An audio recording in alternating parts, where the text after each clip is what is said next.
ನಾರಾಯಣಂ ನಮಸ್ಕೃತ್ಯ ನರಂ ಚೈವ ನರೋತ್ತಮಂ ದೇವೀಂ ಸರಸ್ವತೀಂ ವ್ಯಾಸಂ ತತೋ ಜಯಮುದೀರಯೇ. ಈ ಲೈಟಾರ್ ಸ್ಯಾ ಲೈಟಾರ್ ವಿಜಾನತಾಮವಿತ್ತಸ್ಯ ಮಧ್ವಸ್ಯ ಜಗತಿ ಗುರೋಃ ಪೂರ್ವಾಚಾರ್ಯಮಹಿಷ್ಠಾನಾಂ ಇಯಂ ಪ್ರಣತಿ ಮಾಲಿಕಾ.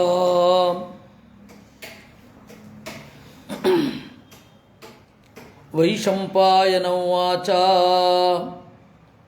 ಯುಯುಧಾನಸ್ತತೋ ವೀರಃ ಸಾತ್ವತಾನಾಂ ಮಹಾರಥಃ ಮಹತಾ ಚತುರಂಗೇನ ಬಲೇನಾಗಾದ್ಯುಧಿಷ್ಠಿರಂ. ಹೋದ ಬಾರಿ ನಾವು ನೋಡಿದೆವು, ಶಲ್ಯ ರಾಜಕೀಯದಲ್ಲಿ ಒಪ್ಪಂದ ಎಷ್ಟು ಪ್ರಮುಖ ಪಾತ್ರ ವಹಿಸುತ್ತೆ ಅಂತ ಹೇಳಿ ಅದಕ್ಕೆ ಕಥೆಯನ್ನು ಹೇಳಿ, ವಸ್ತುತಃ ಈ ಇಂದ್ರ ವಿಪತ್ತಿನಿಂದ ಪಾರಾದ ಕಥೆ ವನಪರ್ವದಲ್ಲಿಯೂ ಬಂದಿದೆ. ಇದು ಶಲ್ಯನ ವ್ಯೂ. ಆ ಶಲ್ಯನ ವ್ಯೂ ಏನು ಅಂತ ಗೊತ್ತಾಯಿತು ನಮಗೆ. ಹಾಗೆ ಅಲ್ಲಿ ಆದಮೇಲೆ ಕಥೆಯನ್ನು ಹೇಳಿ ಒಪ್ಪಂದ ಮಾಡಿಕೊಂಡಿದ್ದೇನೆ, ಆ ಒಪ್ಪಂದವನ್ನು ನಾನು ಗೌರವಿಸುತ್ತೇನೆ ಅಂತ ಹೇಳಿ ಅವನು ಹೊರಟ. ಅದಾದ ಮೇಲೆ ಈ ಅಧ್ಯಾಯದಲ್ಲಿ, ಅಂದರೆ 19ನೆಯ ಅಧ್ಯಾಯದಲ್ಲಿ ಯಾವ ಯಾವ ರಾಜರು ಯಾರ್ಯಾರಿಗೆ ಸಪೋರ್ಟ್ ಮಾಡಿದ್ರು ಅನ್ನೋದನ್ನು ನಿರೂಪಣೆ ಮಾಡ್ತಾ ಇದ್ದಾರೆ. ಯುಯುಧಾನ, ಅವನು ಪ್ರೈವೇಟ್ ಆರ್ಮಿ ಇತ್ತು. ಯುಯುಧಾನ ಸಾತ್ಯಕಿ, ಅವನು ಮಹಾರಥ. ಮಹಾರಥ, ಅರ್ಧರಥ, ಅತಿರಥ, ರಥ, ಇವರೆಲ್ಲರ ಬಗ್ಗೆ ಮುಂದೆ ಭೀಷ್ಮಾಚಾರ್ಯರು ಒಂದು ವಿವರಣೆಯನ್ನು ಕೊಡ್ತಾರೆ. ಮಹಾರಥ ಅಂತಂದರೆ ಒಂದು ಸಂಗತಿಯನ್ನು ನಾನು ಹೇಳ್ತೇನೆ. 11,000 ಯೋಧಯೇದ್ಯಸ್ತು ಧನ್ವಿನಾಂ, 11,000 ಜನರನ್ನು ಒಟ್ಟಿಗೆ ಎದುರಿಸ್ತಾನೆ. ಶಸ್ತ್ರೇ ಶಾಸ್ತ್ರೇ ಚ ಕುಶಲಃ ಮಹಾರಥ ಇತೀಯತೆ ಅಂತ. ಶಸ್ತ್ರದಲ್ಲಿ ಕುಶಲ, ಶಾಸ್ತ್ರದಲ್ಲಿಯೂ ಕುಶಲ, ಆದರೆ ಅವನನ್ನು ಮಹಾರಥ ಅಂತ ಕರೀತಾರೆ ಅಂತ. ಸಾತ್ಯಕಿ ಅಂತಹವನು. ಭೀಮಸೇನ ಅವರೆಲ್ಲ ಅತಿರಥರು, ಇವನು ಮಹಾರಥ. ಅವನ ಪ್ರೈವೇಟ್ ಆರ್ಮಿ ಒಂದು ಏನಿದೆ, ಅದರಲ್ಲಿ ಚತುರಂಗ 4 ಇತ್ತು. ಕಾಲಾಳುಗಳು, ಒಂಟೆ, ಆನೆ, ಕುದುರೆ ಮತ್ತು ರಥ, ಇಷ್ಟು ಸೇರಿದರೆ ಚತುರಂಗ ಅಂತ. ಆ ತರಹದ ದೊಡ್ಡ ಸೈನ್ಯದೊಂದಿಗೆ ಯುಧಿಷ್ಠಿರನನ್ನು ಸೇರಿದ. ಅಲ್ಲಿ ಬೇಕಾದಷ್ಟು ಜನ ಯೋಧರು ಬಂದಿದ್ದರು. ನಾನಾ ದೇಶ ತಮಾಗತಾ, ಬೇರೆ ಬೇರೆ ದೇಶದವರು. ಅಲ್ಲಿ ಸಮವಸ್ತ್ರ ಇರಲಿಲ್ಲ. ಮತ್ತು ಗುರುತಿಸ್ತಾ ಇದ್ದದ್ದು ಹೇಗೆ ಅಂತಂದರೆ ಘೋಷಣೆಯಿಂದ. ನಾನಾ ಪ್ರಹರಣ ವೀರಾ ಶೋಭಯಾಂಚಕ್ರಿರೇ ಬಲಂ. ಬೇರೆ ಬೇರೆ ತರಹದ ಆಯುಧಗಳಿತ್ತು. ಆ ಆಯುಧಗಳ ಲಿಸ್ಟನ್ನು ಕೊಡ್ತಾರೆ. ಕೆಲವೆಲ್ಲ ಈಗ ಗೊತ್ತಿಲ್ಲ. ಚಾಣಕ್ಯ ಅರ್ಥಶಾಸ್ತ್ರದಲ್ಲಿ ಆಯುಧಗಳ ಲಿಸ್ಟನ್ನು ಕುರಿತು ಹೇಳ್ತಾ ಒಂದು ಮಾತಾಡ್ತಾನೆ. ಆಯುಧಗಳು ಬದಲಾಗ್ತಾ ಇರುತ್ತೆ ನೋಡಿ. ಗದ ಅನ್ನುವ ಆಯುಧ ಮುಸಲ್ಮಾನರು ಬಳಸ್ತೇ ಇಲ್ಲ ಗದೆಯನ್ನು. ಆಮೇಲೆ ಗದೆ ಅನ್ನೋ ಕಲ್ಪನೆ ವಿಚಿತ್ರವಾಗಿ ಬಂತು. ಒಂದು ಕಡ್ಡಿಗೆ ಕಿತ್ತಳೆ ಹಣ್ಣು ಸಿಕ್ಕಿಸಿದರೆ ಯಾವ ರೀತಿಯೋ ಆ ರೀತಿ ಗದೆ ಅಂತ. ಗದೆ ಹಾಗಿರಲ್ಲ ಅನ್ನೋದಕ್ಕೆ ಪ್ರೂಫ್ 2. ಒಂದು ಮುದ್ರೆ, ಇನ್ನೊಂದು ಸರೋವರ. ಗದಾ ತೀರ್ಥ ಹೋಗಿ ನೋಡಿ. ಅದರಿಂದ ಗದೆ ಹೇಗಿರುತ್ತೆ, ಪೂರ್ತಿ ಮಧ್ಯದಲ್ಲಿ ದೊಡ್ಡದಾಗಿದ್ದು ಆಚೆ ಈಚೆ ಸಣ್ಣದಾಗಿ ಇರುತ್ತೆ. ಗದೆ ಆಯುಧ ಇರೋದು ಹಾಗೆ. ಆ ಮಧ್ಯದ ಡೂಮ್ ಏನಿರುತ್ತೆ ಅದು ಮೇಲ್ಗಡೆ ಬಂದ್ಬಿಟ್ಟಿದೆ. ಈಗ ನೀವು ಜಗನ್ಮೋಹನ ಪ್ಯಾಲೇಸಲ್ಲಿ ನೋಡಿದರೆ ಹೀಗೆ ತಿರುಗಿಸೋದು, ಅದು ಆ ಗದೆ ಸ್ವಲ್ಪ ಓಕೆ, ಅದು ಒಪ್ಕೊಳ್ಬೋದು. ಆದರೆ ಗದೆ ಅಂತ ಈಗ ಹೇಳ್ತಾರಲ್ಲ, ಹಾಗಿಲ್ಲ ಅದು. ಅಷ್ಟು ಮಾತ್ರ ಹೌದು. ಯಾಕೆ ಹೇಳಿದೆ ಅಂತಂದರೆ ಕಾಲದಿಂದ ಕಾಲಕ್ಕೆ ಕತ್ತಿ ಮತ್ತು ಧನುಸ್ಸು ಎಲ್ಲ ಬದಲಾಗ್ತಾ ಇರುತ್ತೆ. ಪರಶ್ವದೈರ್ ಭಿಂಡಿಪಾಲೈ, ಅದರಿಂದಾಗಿ ಭಿಂಡಿಪಾಲ ಅಂದರೆ ಏನೋ ಗೊತ್ತಿಲ್ಲ, ಆದರೆ ಪರಶ್ವದ ಅಂತಂದರೆ ಕೊಡಲಿ ಅಂತ ಗೊತ್ತು. ಶೂಲ ತೋಮರ ಮುದ್ಗರೈ, ಮುದ್ಗರ ಅಂದರೆ ಸುತ್ತಿಗೆ, ಶೂಲ ಚುಚ್ಚೋದು, ಅದು ಎರಡು ರೀತಿ. ತ್ರಿಶೂಲ ಅಂತಂದರೆ ಮೂರು, ಇಲ್ಲ ಅಂತಂದರೆ ಒಂದೇ ಇದ್ದರೂ ಶೂಲವೇ. ತೋಮರ ಅಂತ ಒಂದು ಅಂದರೆ ಹಿಂಭಾಗದಿಂದ ಹೊಡೆಯೋದು ಮುಂಭಾಗದಿಂದ ಚುಚ್ಚೋದು, ಆ ತರಹದ್ದೊಂದು ತೋಮರ ಅಂತ ಕರೀತಾರೆ. ಪರಿಘೈಹಿ, ಪರಿಘ ಅಂತಂದರೆ ಉದ್ದವಾದ ಈಟಿ, ಪರಿಘೈಹಿ. ಆಮೇಲೆ ಯಷ್ಟಿಭಿಹಿ ಪ್ರಾಸೈಹಿ, ಪ್ರಾಸ ಅಂದರೆ ಏನು ಅಂತ ಗೊತ್ತಿರ.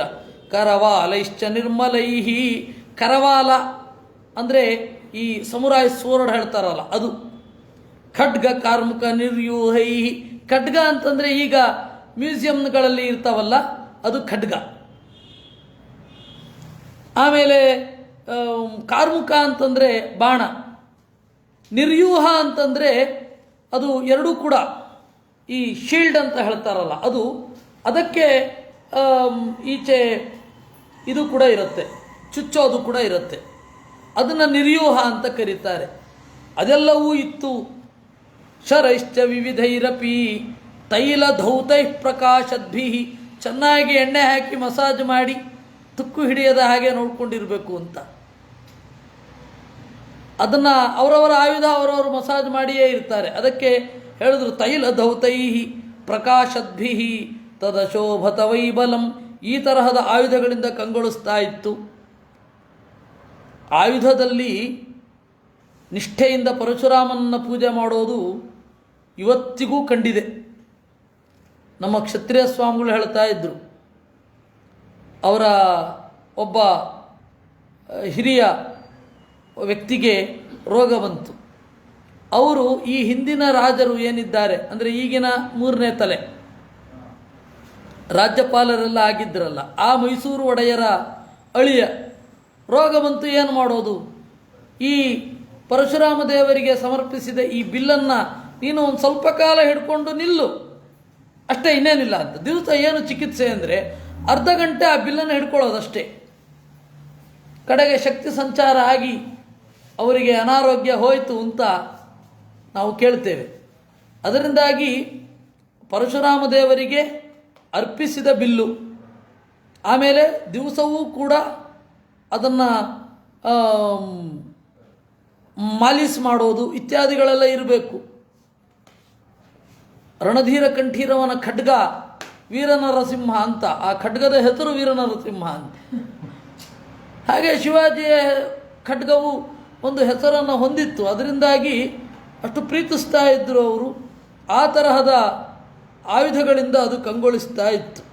ಬಭೂವ ರೂಪಂ ಸೈನ್ಯಸ್ಯ ಮೇಘಶ್ಚೇವ ಸವಿದ್ಯುತಃ, ಅದು ಎಷ್ಟು ಚೆನ್ನಾಗಿ ಕಾಣಿಸ್ತಾ ಇತ್ತು ಅಂತಂದರೆ ಕಪ್ಪು ಆಯುಧ ಬಿಳಿ ಹೊಳಪು ಎರಡೂ ಸೇರಿ ಮಿಂಚಿನಿಂದ ಕೂಡಿದ ಮೋಡದಂತೆ ಕಾಣಿಸ್ತಾ ಇತ್ತು ಅಂತ. ಅಕ್ಷೋಹಿಣೀತ ಸಾಸೇನ ತದಾ ಯೌದಿಷ್ಠರಂ ಬಲಂ ಪ್ರವಿಶ್ಯಾಂತರ್ದಧೇ ರಾಜನ್ ಸಾಗರಂ ಕುನದೀಯಥಾ. ಇಲ್ಲಿಂದ ಬರಬೇಕಾದ್ರೆ ದೊಡ್ಡ ಸೈನ್ಯ ತಗೊಂಡು ಬರ್ತಾ ಇದ್ದಾರೆ ಅಂತ.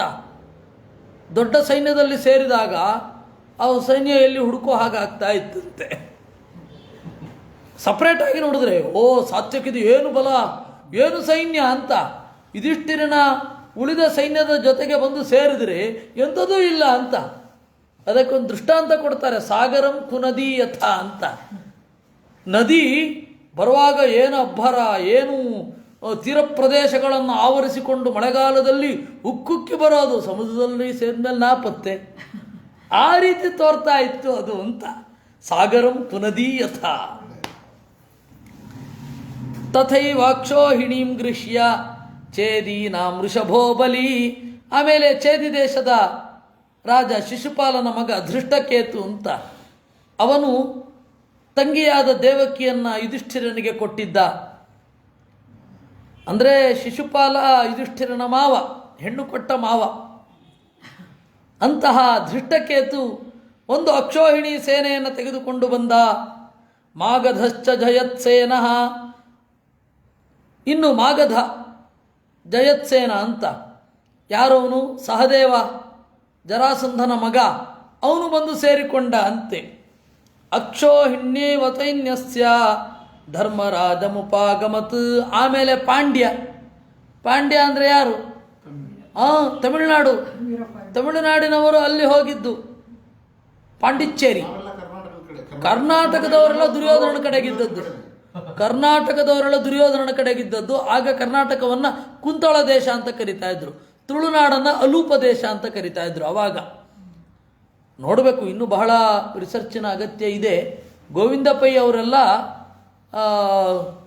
ತುಳುನಾಡನ್ನು ಅನೂಪ ದೇಶ ಅಂತ ಕರಿತಾ ಇದ್ದಾರೆ, ಯಾಕೆಂದರೆ ನೀರಿಗೆ ಹತ್ತಿರವಾಗಿದೆ ಅಂತ. ಆದರೆ ಹಾಗೆ ಹೋದರೆ ಮಧ್ಯಪ್ರದೇಶದ ಆ ಒಂದು ಜಾಗ ಇಂದೋರ್, ಅದು ಕೂಡ ಅನೂಪ ದೇಶವೇ, ಯಾಕೆಂದರೆ ನೀರಿಗೆ ಹತ್ತಿರವಾಗಿದೆ. ಕೇವಲ ತುಳು ಮಾತ್ರ ಅಲ್ಲ, ತೌಳವ ದೇಶ ಮಾತ್ರ ಅಲ್ಲ. ಇರಲಿ.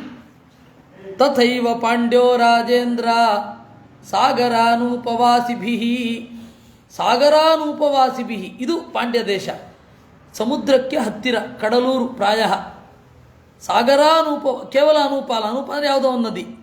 ಸಾಗರಾನೂಪ ಅಂತಂದರೆ ಸಮುದ್ರದಲ್ಲಿರುವ ನೀರಿನ ಹತ್ತಿರ ಇರುವ ಜಾಗ ಅಂದರೆ ಪಾಂಡ್ಯ.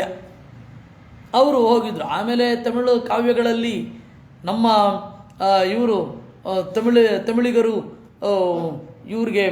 ಯಾರಿಗೆ ಹುಗ್ಗಿ ಮಾಡಿ ಬಡಿಸ್ತಾ ಇದ್ರು ಪಾಂಡವರಿಗೆ, ಅದರಿಂದಾಗಿ ಬೇಗ ತಿನ್ಕೊಂಡು ಹೋಗ್ತಾ ಇದ್ರು ಅಂತ ಸಂಗಮ್ ತಮಿಳು ತಲೆಗಳ ನಡುವೆಯಲ್ಲಿ ನಮ್ಮ ಬಿಜೆಲು ಸ್ವಾಮಿ ಉಲ್ಲೇಖಿಸಿದ್ದಾರೆ. ತಥಾ ಮಾಹಿಷ್ಮತಿ ವಾಸೋ ನೀಲೋ ನೀಲಾಯುಧೈ ಸಹ. ಆಮೇಲೆ ನೀಲ ಬಂದು ಸೇರಿಕೊಂಡ ಪಾಂಡವರ ಕಡೆಗೆ ಅಂತ. ಸರಿ, ಯಾಕೆಂದರೆ ಮುಂದೆ ಎಲ್ಲ ಈ ನೀಲ ಕೌರವರ ಕಡೆಗೂ ಯುದ್ಧ ಮಾಡಿದ ಅಂತ ಉಂಟು. ಅವನೇನು ಪಕ್ಷ ಬದಲಾಯಿಸಲಿಕ್ಕೆ ಅವನೇನು ಚನ್ನಪಟ್ಟಣದ ಯೋಗೇಶ್ವರನೇ?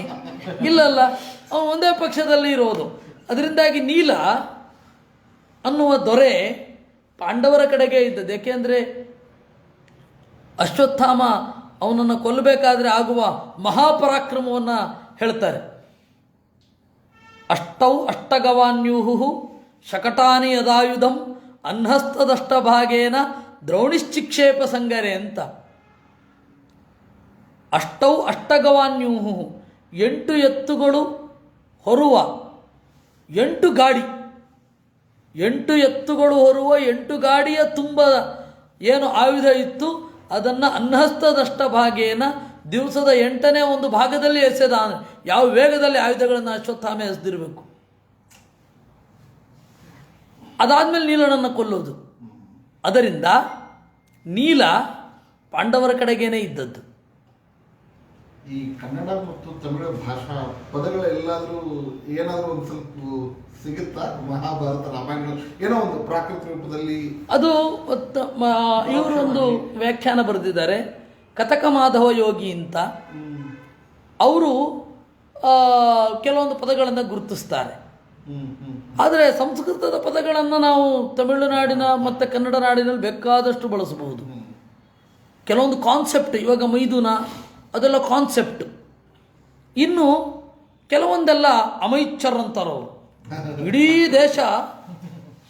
ಇಡೀ ದೇಶ ಮುಖ್ಯಮಂತ್ರಿ ಜಿ ಅಂತಂದರೆ ಚೀಫ್ ಮಿನಿಸ್ಟರ್ನ ಅವರು ಮಾತ್ರ ಮೊದಲ ಅಮೈಚರ್ ಅಂತಾರೆ, ಮೊದಲ್ವನ್ ಅಂತಾರೆ. ಅದು ಮೊದಲ ಅಮಾತ್ಯ ಅಮೈಚರ್ ಅಂತಾರವರು. ಎಂದಿರನ್ ಅಂತಾರವ್ರು, ಯಂತ್ರನೇ. ಅನ್ನಿಯನ್ ಅಂತಾರೆ, ಅನ್ಯ ಬೇರೆ, ನಮಗೆ ಗುರುತಿಲ್ಲದವ. ಸ್ಟೈಲಾಗಿ ಅನ್ನಿಯನ್ ಅಂತಾರೆ, ನಮ್ಮದೇ ಪದ ಅಂತ. ಎಷ್ಟು ಆಗ್ರಹ ಅಂತ ಹೇಳಿದ್ರೆ ಅವರಿಗೆ. ಸಿಂಹೇಂದ್ರ ಮಧ್ಯಮ ಕರ್ನಾಟಕ ಸಂಗೀತದ ಒಂದು ರಾಗ. ರಾಗಕ್ಕೆ ಹೆಸರು ಯಾಕೆ ಬರುತ್ತೆ? ಸರಿಗಮ ಪದನಗಳ ಏರಿಳಿತದ ಮೇಲೆ ಅದಕ್ಕೊಂದು ಹೆಸರು. ಹಂಸಸ್ವರ ಅಂದರೆ ಗುರು ಲಘು ಅಕ್ಷರಗಳು ಆರಂಭದಲ್ಲಿ ಹಾಗಿರ್ತದೆ ಅಂತ. ಸಿಂಹೇಂದ್ರ ಮಧ್ಯಮ ಹಾಗೆ. ಅವರು ಚಂಗೀಂದ್ರನ್ ನಡು,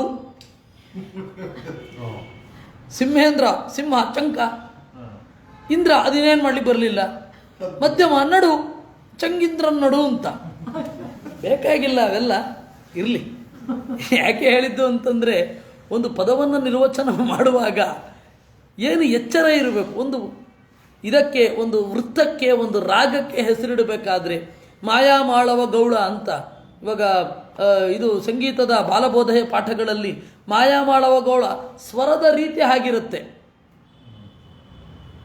ಅದರಿಂದಾಗ ಆ ತರಹ ಹೇಳ್ತಾರೆ ಅಷ್ಟೇ. ಇಲ್ಲಿ ನೀಲ ಅಲ್ಲಿಗೆ ಸೇರಿಕೊಂಡ.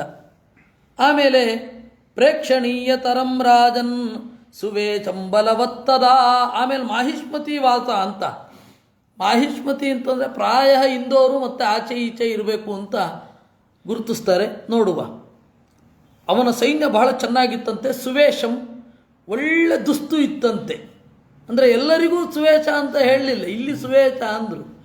ಅದರಿಂದಾಗಿ ಎಲ್ಲರಿಗೂ ಒಂದು ಕಲ್ಪನೆ ಇರಲಿಲ್ಲ, ಸಮವಸ್ತ್ರ ಅಂತ ಒಂದು ಕಲ್ಪನೆ ಇರಲಿಲ್ಲ. ಮಿಲಿಟರಿ ಥರ ಅಲ್ಲ. ಈಗಲೂ ಕೂಡ ಎರಡನೇ ಮಹಾಯುದ್ಧಾದಿಗಳಲ್ಲಿ ನೋಡಬೇಕಾದ್ರೆ ಮಿತ್ರ ರಾಷ್ಟ್ರಗಳು ಅಂತ ನಾವು ಚಿಂತನೆ ಮಾಡೋದು ಅವರವ್ರದ್ದು ವಸ್ತ್ರವೇ ಅಲ್ವಾ. ಭಾರತ ಮತ್ತು ಬೇರೆ ಕಡೆಗೆ ಯಾವುದೋ ಮಿತ್ರ ರಾಷ್ಟ್ರಗಳು ಅಂತಾದಾಗ ಫ್ರಾನ್ಸು ಇತ್ಯಾದಿಗಳೆಲ್ಲ, ಇಂಗ್ಲೆಂಡು ಫ್ರಾನ್ಸು ಅಂತೆಲ್ಲ ಇದ್ದಾಗ ಅವ್ರವ್ರದ್ದು ವಸ್ತ್ರವೇ. ಅವರು ಏನು ಅಂತ ಇಟ್ಟುಕೊಂಡು ಮಿತ್ರ ರಾಷ್ಟ್ರ ಶತ್ರು ರಾಷ್ಟ್ರ ಅಂತ ಚಿಂತನೆ ಮಾಡೋದು ಅವತ್ತು ಅಷ್ಟೇ ಇವತ್ತು ಅಷ್ಟೆ. ಕೇಕಯಾಶ್ಚ ನರೌ ವ್ಯಾಘ್ರಾಃ ಸೋದರ ಪಂಚ ಪಾರ್ಥಿವಾಃ ಸಂಹರ್ಚಯಂತ ಕೌಂತೇಯಾನ್ ಅಕ್ಷೌಹಿಣ್ಯಾತಮಾಗತಾಃ. ಕೇಕಯ ದೇಶ ಅಂದರೆ ಈಗಣ ಅಫ್ಘಾನಿಸ್ತಾನ ಎರಡು ಭಾಗ ಆಗೋಗಿತ್ತು. ಪಾಂಡವರ ಕೌರವರ ಜಗಳದಲ್ಲಿ ದೇಶ ಇಬ್ಬಾಗ ಆಗಿ ಹೋಯಿತು. 5 ಜನ ಕೇಕೆಯರು ಪಾಂಡವರಿಗೆ ಸಪೋರ್ಟು, 5 ಜನ ಕೇಕೆಯರು ಕೌರವರಿಗೆ ಸಪೋರ್ಟು.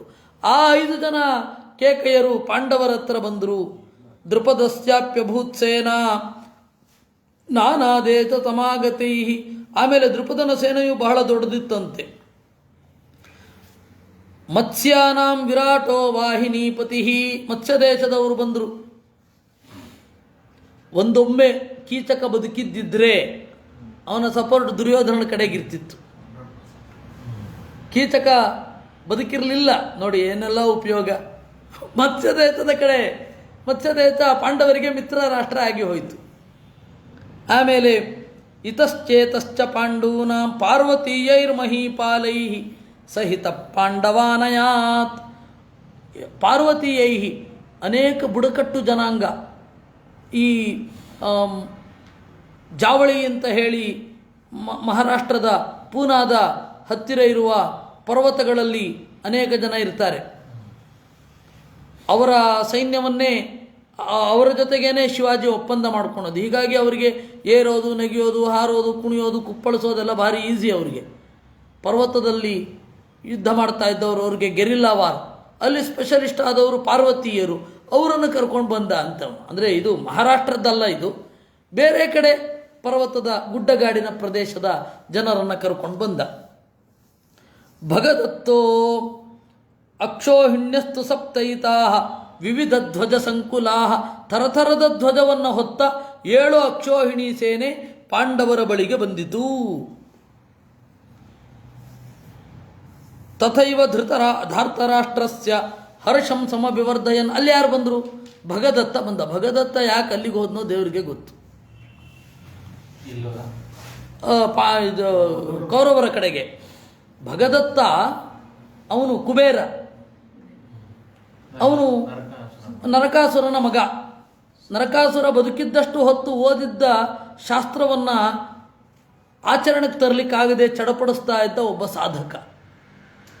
ಕೆಲವೊಂದು ಸರ್ತಿ ಸುಮ್ಮನೆ ವೇಸ್ಟ್ ಆಗೋಗುತ್ತೆ ಅಂತ ಜೀವನ. ಆನೆಗಾಗಿ ಬಂದ. ನನ್ನ ಟ್ಯಾಬನ್ನು ಯಾರಾದರೂ ತೊಗೊಂಡು ಹೊಟ್ಟೋದ್ರೆ ಅವ್ರ ಮನೆಯಲ್ಲಿ ಮಗನಾಗಿ ಹುಟ್ಟಿದ್ರೆ ಹೇಗೋ ಹಾಗೆ ಇದು. ಅಲ್ಲ, ನನಗೆ ಆ ತರಹ ಇಲ್ಲ, ಸುಮ್ಮನೆ ಒಂದು ಉದಾಹರಣೆ ಕೊಟ್ಟಿದ್ದು. ಅದರಿಂದ ಆನೆಗಾಗಿ ಹುಟ್ಟಿದ, ಅಷ್ಟು ಪ್ರೀತಿಸಿದ ಆನೆ. ಸಾಕು ಪ್ರಾಣಿಗಳ ಮೇಲಿನ ಪ್ರೀತಿ ಅಂದರೆ ಇವನಿಗೊಂದು ಉದಾಹರಣೆ ಕೊಡಬಹುದು. ಅಲ್ಲಿ ಹುಟ್ಟಿದ. ಅಲ್ಲಿ ಇಂದ್ರನ ಶಿಷ್ಯನಾದ. ಶಿಷ್ಯೋ ಮಹೇಂದ್ರಸ್ಯ ಬಭೂವ ನಿತ್ಯಂ. ಮಹೇಂದ್ರನ ಶಿಷ್ಯನಾದ. ಅಲ್ಲಿ ಪಾಠ ಕಲಿತದ್ದನ್ನು ಆಚರಣೆ ಮಾಡಲಿಕ್ಕಾಗಿಲ್ಲ. ಕೃಷ್ಣ ಬಂದು ನರಕಾಸುರನನ್ನು ಕೊಂದ ಮೇಲೆ ಭಗದತ್ತ ಸರೆಂಡರ್ ಆದ. ಆದರೆ ಕೃಷ್ಣನಿಗೆ ಒಪ್ಪಿಸಿಕೊಳ್ಳಲಿಲ್ಲ. ಒಪ್ಪಿಸಿಕೊಂಡಿದ್ರೆ ಪಾಂಡವರ ಬಳಿಗೆ ಬರ್ತಾ ಇದ್ದ. ಅವನ ಬಗ್ಗೆ ಒಂದು ತಮಾಷೆ ಹೇಳ್ತಾರೆ. ಬದ್ಧಪಟ್ಟ ಅಂತ ಅವನು ಎಷ್ಟು ವಯಸ್ಸಾಗೋಗಿತ್ತು ಅಂತಂದರೆ ಈ ಹುಬ್ಬು ಎಲ್ಲ ಕಣ್ಮೇಲೆ ಮುಚ್ಕೊಂಡ್ಬಿಡ್ತಾ ಇತ್ತಂತೆ.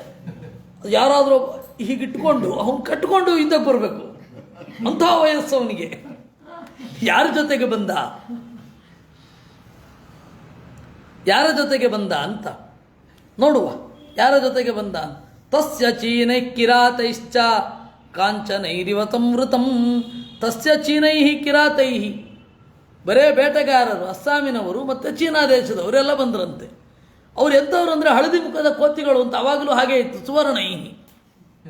ಈಗಲೂ ವಿಪರೀತ ಹಳದೆ. ಅವರು ಎಲ್ಲೋ ರಿವರ್ ಅಂತಲೇ ಹೇಳೋದು. ಅವರ ನದಿ ಏನೊಂದು ಎಲ್ಲೋ ರಿವರ್ ಅಂತ ಅಂತಾರೆ ಅವರು. ಹಾಗೆ ಅವರು ಎಲ್ಲೋ ಇಶ್ಯೂ. ಚೀನಾದವ್ರದ್ದು ಆ ಗಾಢ ಹಳದಿ ಬಣ್ಣ ರಾಚ್ತಾ ಇರುತ್ತೆ. ಅವಾಗಲೂ ಕೂಡ ಹಾಗೇ ಇದ್ದರು. ವೇದವ್ಯಾಸರು ಒಂದು ಸ್ವಲ್ಪ ಪರವಾಗಿ ಸುವರ್ಣೈ ಎಂದರು, ಬಂಗಾರದಂತೆ ಇದ್ದವರು.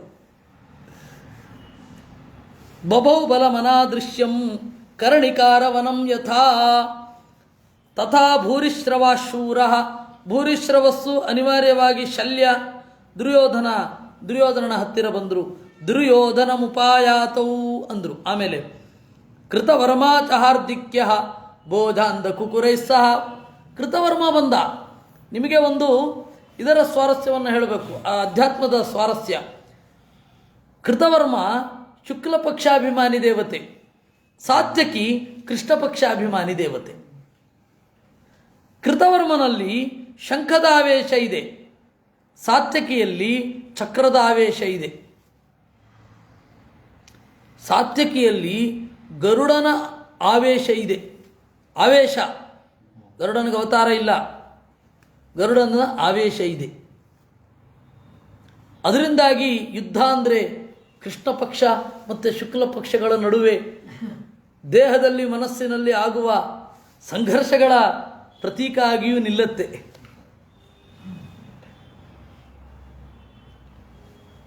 ಆ ಸಾತ್ಯಕಿ ಇದ್ದಾನಲ್ಲ, ಅವನು ಮತ್ತು ಕೃತವರ್ಮ ಇಬ್ಬರಿಂದಲೇ ಯಾದವರ ನಾಶವೂ ಆಗೋದು ಮುಂದೆ. ಚೆನ್ನಾಗಿ ಕುಡಿದ್ಬಿಟ್ಟು ಏನೋ ನೀನು ವೀರ ಏನೋ ಅಶ್ವತ್ಥಾಮನ ಜೊತೆ ಕೂತ್ಕೊಂಡು ಮಲಗಿರೋರು ತಲೆ ಕತ್ತರಿಸಿದೆಯಲ್ಲೋ, ನೀವು ಮಾಡಿದಾಗ ಮಾತ್ರ ಸರಿ ಇತ್ತಾ? ಭೂರಿಶ್ರವಸ್ತನ ಅನ್ಕೊಂಡ್ರಿ, ದ್ರೋಣಾಚಾರ್ಯನ ಹಾಕ್ಕೊಂಡ್ರಿ. ಅವರಿಬ್ರಿಗೆ ಸಪೋರ್ಟ್. ತಮಾಷೆ ಅಂದರೆ ಪ್ರದ್ಯುಮ್ನ ಒಬ್ಬ ಸಾಂಬ, ಸಾತ್ಯಕಿಗೆ ಸಪೋರ್ಟ್ ಪ್ರದ್ಯುಮ್ನ, ಕೃತವರ್ಮನಿಗೆ ಸಪೋರ್ಟ್ ಸಾಂಬ. ಅವರಿಬ್ಬರು ಒಬ್ಬರೇ, ಷಣ್ಮುಖ ಮತ್ತು ಬಹಳ ವಿಚಿತ್ರ. ಇದೆಲ್ಲ ಅಧ್ಯಾತ್ಮದ ಹಿನ್ನೆಲೆಯಲ್ಲಿ, ಓದಿನ ಹಿನ್ನೆಲೆಯಲ್ಲಿ ಏನಾಗತ್ತೆ ಅಂತ ಹೇಳಿ ಮುಂದೆ ದೇವರು ಹೊಳಿಸ್ಬೇಕು. ಅಕ್ಷೋಹಿಣ್ಯೈವ ಸೇನಾಯಾ ದುರ್ಯೋಧನ ಮುಪಾಗಮತ್. ಈ ಹೃದಿಕನ ಮಗ ಕೃತವರ್ಮ ಹಾರ್ದಿಕ್ಯ, ಅವನು ಒಂದು ಅಕ್ಷೋಹಿಣಿ ಸೇನೆ ತಗೊಂಡು ದುರ್ಯೋಧನನ ಬಳಿ ಬಂದ. ಜಯದ್ರಥ ಮುಖಾಶ್ಚಾನ್ಯೇ ಸಿಂಧು ಸೌವೀರವಾಸಿನಃ. ಸಿಂಧು ಮತ್ತು ಸೌವೀರ ಅಂತಂದರೆ ಪಂಜಾಬದ ಲಾಹೋರು, ಅಂದರೆ ಪಾಕಿಸ್ತಾನಿಯನ್ ಪ್ರದೇಶ ಇದೆಯಲ್ಲ, ಟೆರಿಟರಿ, ಅಲ್ಲಿ ಸಿಂಧು ನದ ಹರಿಯುವಂತಹ ಜಾಗ. ಅಲ್ಲಿ ಸಿಂಧು ನದ ಹರಿಯುವಂತಹ ಜಾಗ ಸಿಂಧು ಸೌವೀರ ಅಂತ. ಆ ಸಿಂಧು ಸೌವೀರ ಜಾಗ ಏನಿದೆ ಅದು ಅವತ್ತು ದುರ್ಯೋಧನನಿಗೆ ಸಪೋರ್ಟ್ ಮಾಡ್ತಾ ಇರೋದು. ಈಗ ಅಲ್ಲಿ ಸ್ವಯಂ ದುರ್ಯೋಧನ ತತ್ರ ಗತಃ. ಅಲ್ಲಿ ದುರ್ಯೋಧನ ಅಲ್ಲಿ ನಿಂತು ಬಿಟ್ಟಿದ್ದಾನೆ, ಸಿಂಧು ಮತ್ತು ಸೌವೀರ ಅಂತ. ಆಜಗ್ಮು ಪೃಥಿವೀಪಾಲಾ ಕಂಪಯಂತ ಇವಾಚಲಾನ್. ಹೀಗೆ ಬೇಕಾದಷ್ಟು ಜನ ರಾಜರು ಅಲ್ಲಿಗೆ ಬಂದರು. ಅವರ ಅಕ್ಷೋಹಿಣಿ ಸೇನೆ ಬಹಳ ಕಂಗೊಳಿಸಿತು. ವಿಧೂಯಮಾನೋ ವಾತೇನ ಬಹುರೂಪ ಇವಾಂಬುದಃ. ಒಬ್ಬೊಬ್ಬರು ಬರ್ತಾ ಇದ್ದಾಗಲೂ ಸೇನೆಯ ಇಡೀ ವಿನ್ಯಾಸ ಚೇಂಜ್ ಆಗ್ತಾ ಇತ್ತು. ಅದನ್ನು ವೇದವ್ಯಾಸರು ಹೇಳ್ತಾರೆ, ವಿಧೂಯಮಾನೋ ವಾತೇನ ಬಹುರೂಪ ಇವಾಂಬುದಃ.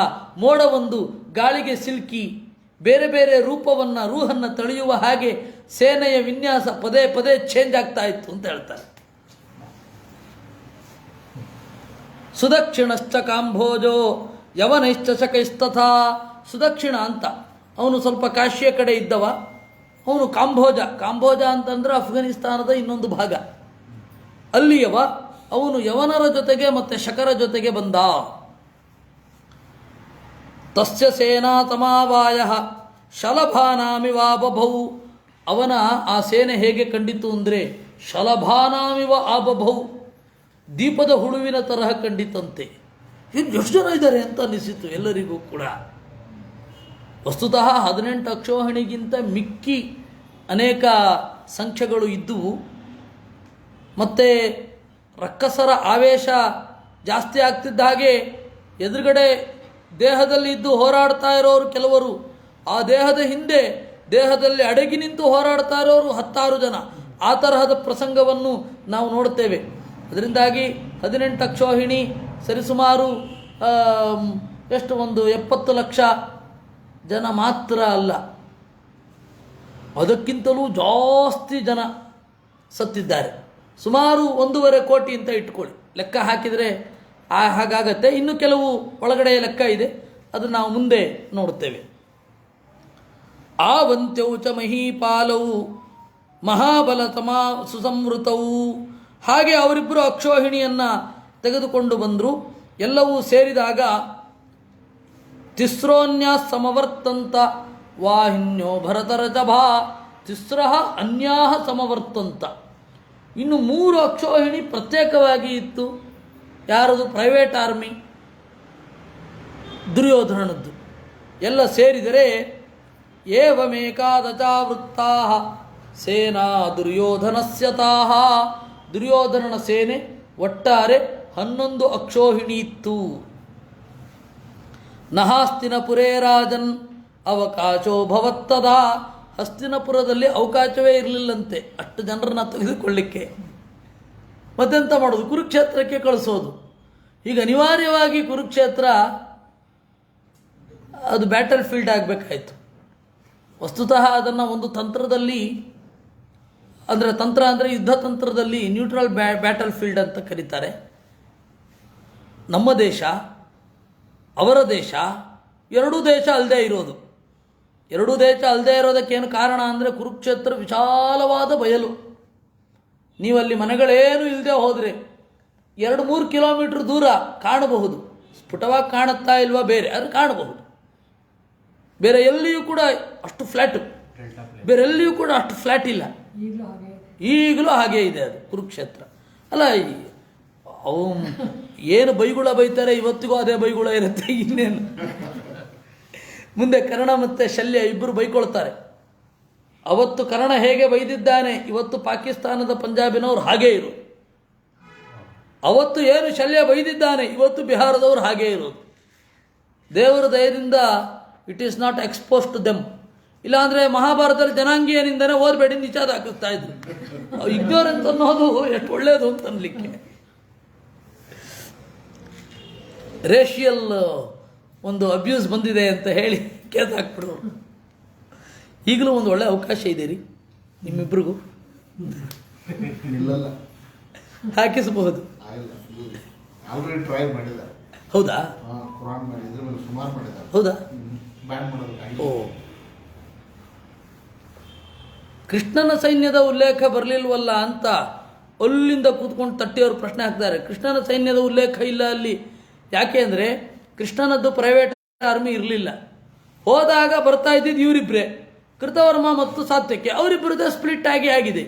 ಮತ್ತು ಕೃಷ್ಣನ 10 ಲಕ್ಷ ಮಂದಿ ಮಕ್ಕಳೇನಿದ್ದಾರೆ ಅವರು ಕೌರವರ ಕಡೆಗೆ ಹೋಗಿ ಆಗಿದೆ. ಬಲರಾಮ ಯಾವುದರಲ್ಲಿ ಭಾಗವಹಿಸಲ್ಲ. ಬಲರಾಮನದ್ದು ಪ್ರೈವೇಟ್ ಆರ್ಮಿ ಇರಲಿಲ್ಲ. ಮತ್ತು ಕೃಷ್ಣನ ಮಕ್ಕಳು ಭಾಗವಹಿಸುವ ಹಾಗೆ ಇರಲಿಲ್ಲ. ಕೃಷ್ಣನ ಮಕ್ಕಳು ಏನಿಲ್ಲ ಅಂತಂದ್ರೆ 1 ಲಕ್ಷ ಮಂದಿ ಇದ್ದರು. ಎಲ್ಲ 16,108 ಮಂದಿಯಲ್ಲಿ ಪರ್ಫೆಕ್ಟಾಗಿ 10 ಜನ ಮಕ್ಕಳು, 1 ಮಗಳು. ಕೃಷ್ಣನಿಗೆ ಎಷ್ಟಾದರು? 1.5 ಲಕ್ಷ ಅಲ್ಲೇ ಆಗೋಯ್ತು. 1.5 ಲಕ್ಷದ ಜನರು ಕೂಡ ಭಾಗವಹಿಸುವ ಹಾಗೆ ಇಲ್ಲ. ಯಾಕೆ ಹೇಳಿ? ಕೃಷ್ಣ ಭಾಗವಹಿಸಿದಾಗ ಆಗುತ್ತೆ. ಕೃಷ್ಣ ನ್ಯೂಟ್ರಲ್ ಆಗಿ ನಿಲ್ಬೇಕು. ಮತ್ತು ಇಬ್ಬರು ಬಂಧುಗಳು ಗಲಾಟೆ ಮಾಡ್ಕೊಳ್ತಾ ಇರಬೇಕಾದ್ರೆ ಕೃಷ್ಣ ಯಾಕೆ ಮಧ್ಯಪ್ರವೇಶ ಮಾಡಬೇಕು ಅಂತ ಬೇರೆ ಯಾರು ಮಾಡಿದ್ರು ಕೇಳಲ್ಲ, ಕೃಷ್ಣ ಮಾಡಿದ್ರೆ ಅದಕ್ಕೆ ಅವನು ಅಲ್ಲಿ ಭಾಗವಹಿಸಲಿಲ್ಲ. ಹೀಗಾಗಿ ಕೃಷ್ಣನ ಸೈನ್ಯವೇ ಇರಲಿಲ್ಲ, ಪ್ರೈವೇಟ್ ಆರ್ಮಿ ಅಂತ ಒಂದು ಇರಲಿಲ್ಲ. ತನ್ನ ಮಕ್ಕಳೇ ಅವನ ಪ್ರೈವೇಟ್ ಆರ್ಮಿ ಅಂತಂದರೆ ಒಬ್ಬರನ್ನ ಕೊಟ್ಟಾಗಿದೆ, ಇನ್ನೊಬ್ಬರನ್ನ ಕೊಡೋ ಹಾಗಿಲ್ಲ. ಇದು ಪ್ರಶ್ನೆಗೆ ಉತ್ತರ. ಹೀಗೆ ಪಂಚನದ ಇಡೀ ಕುರುಜಾಂಗಲ ಆಚೆ ಸ್ವಲ್ಪ ಜಯಪುರದ ಭಾಗಗಳು, ರೋಹಿತಕಾರಣ್ಯ, ಮರುಭೂಮಿಶ್ಚ ಕೇವಲ ಮರುಭೂಮಿ, ಅಲ್ಲೆಲ್ಲ ಸೈನಿಕರು ಇಳ್ಕೊಳ್ಳಿಕ್ಕೆ ಜಾಗ ಕೊಟ್ಟರು. ಅದಕ್ಕೆ ಹೇಳಿದ್ದು ನಹಾಸ್ತಿನ ಪುರೇರಾಜನ್ ಅವಕಾಶೋ ಭವತ್ತದ ಅಂತ. ಹಸ್ತಿನಪುರದಲ್ಲಿ ಅವಕಾಶವೇ ಇರಲಿಲ್ಲ, ಮತ್ತು ಅವ್ರನ್ನ ಡಿಸ್ಪರ್ಸ್ ಮಾಡಿ ಬೇರೆ ಬೇರೆ ಕಡೆ ನಿಲ್ಲಿಸಬೇಕಾಯ್ತು. ಇವರು ಕುರುಕ್ಷೇತ್ರದಿಂದ, ಡೆಲ್ಲಿಯಿಂದ ಕುರುಕ್ಷೇತ್ರದವರೆಗಿನ ದಾರಿಯಲ್ಲಿ ಇವರು ಸೇನೆ, ಹರಿಯಾಣದಿಂದ ಕುರುಕ್ಷೇತ್ರದವರೆಗಿನ ದಾರಿಯಲ್ಲಿ ಅವರು ಸೇನೆ, ಹೀಗೆ ನಿಲ್ಲಬೇಕಾಯಿತು. ವರ್ಣ ವಾಟಧಾನಂಚ ಯಾಮುನಶ್ಚೈವ ಪರ್ವತಃ, ಪರ್ವತಗಳಲ್ಲೆಲ್ಲ ವ್ಯಾಪಿಸಿ ನಿಂತರಂತೆ. ಏಷ ದೇಶ ಸುವಿಸ್ತೀರ್ಣ ಪ್ರಭೂತ ಧನಧಾನ್ಯವಾನ್, ಬೇಕಾದಷ್ಟು ಧನ ಧಾನ್ಯ ಇವುಗಳಿಗಿತ್ತು. ಯಾಕೆ ಅಂತಂದರೆ 13 ವರ್ಷಗಳ ಕಾಲ ಏನು ಟ್ಯಾಕ್ಸ್ ವಸೂಲಿ ಎಲ್ಲ ಮಾಡಿದ್ದ ದುರ್ಯೋಧನ, ಅದೆಲ್ಲವೂ ಕೂಡ ಯುದ್ಧದಲ್ಲೇ ಹಾಳಾಗಿದ್ದು. ಮತ್ತೆ ಜಯೋಯಮ ಜಯಾಕಾರ ಅಂತ ಯುದ್ಧ ಮುಗಿದ ಮೇಲೆ ಬಂದ ಮೇಲೆ ಏನಿದೆ? ದುಡ್ಡಿಲ್ಲ, ಏನು ದುಡ್ಡಿರಲಿಲ್ಲ. ಪಾಪ ಪಾಂಡವರು ಅಂತಹ ಸಂಕಷ್ಟ ಸ್ಥಿತಿಯಲ್ಲೂ ಚೆನ್ನಾಗಿ ನಡೆಸ್ಕೊಂಡು ಬಂದಿದ್ದಾರೆ. ಆಮೇಲೆ ಯಜ್ಞಕ್ಕಾಗಿ ಬೇರೆ ಕಡೆ ದುಡ್ಡನ್ನು ತಂದದ್ದು. ಅದರಿಂದಾಗಿ ಇಲ್ಲಿರೋದು ಹೀಗೆ, ಅಹಿಚ್ಛತ್ರ ಕಾಲಕೂಟ ಎಲ್ಲ ಕಡೆ ಸೇರಿಕೊಂಡಿದ್ರು. ಪ್ರಭೂತ ಧನ ಧಾನ್ಯವಾನ್, ಬಹಳ ಹಣ ಇತ್ತು ಅವಾಗ.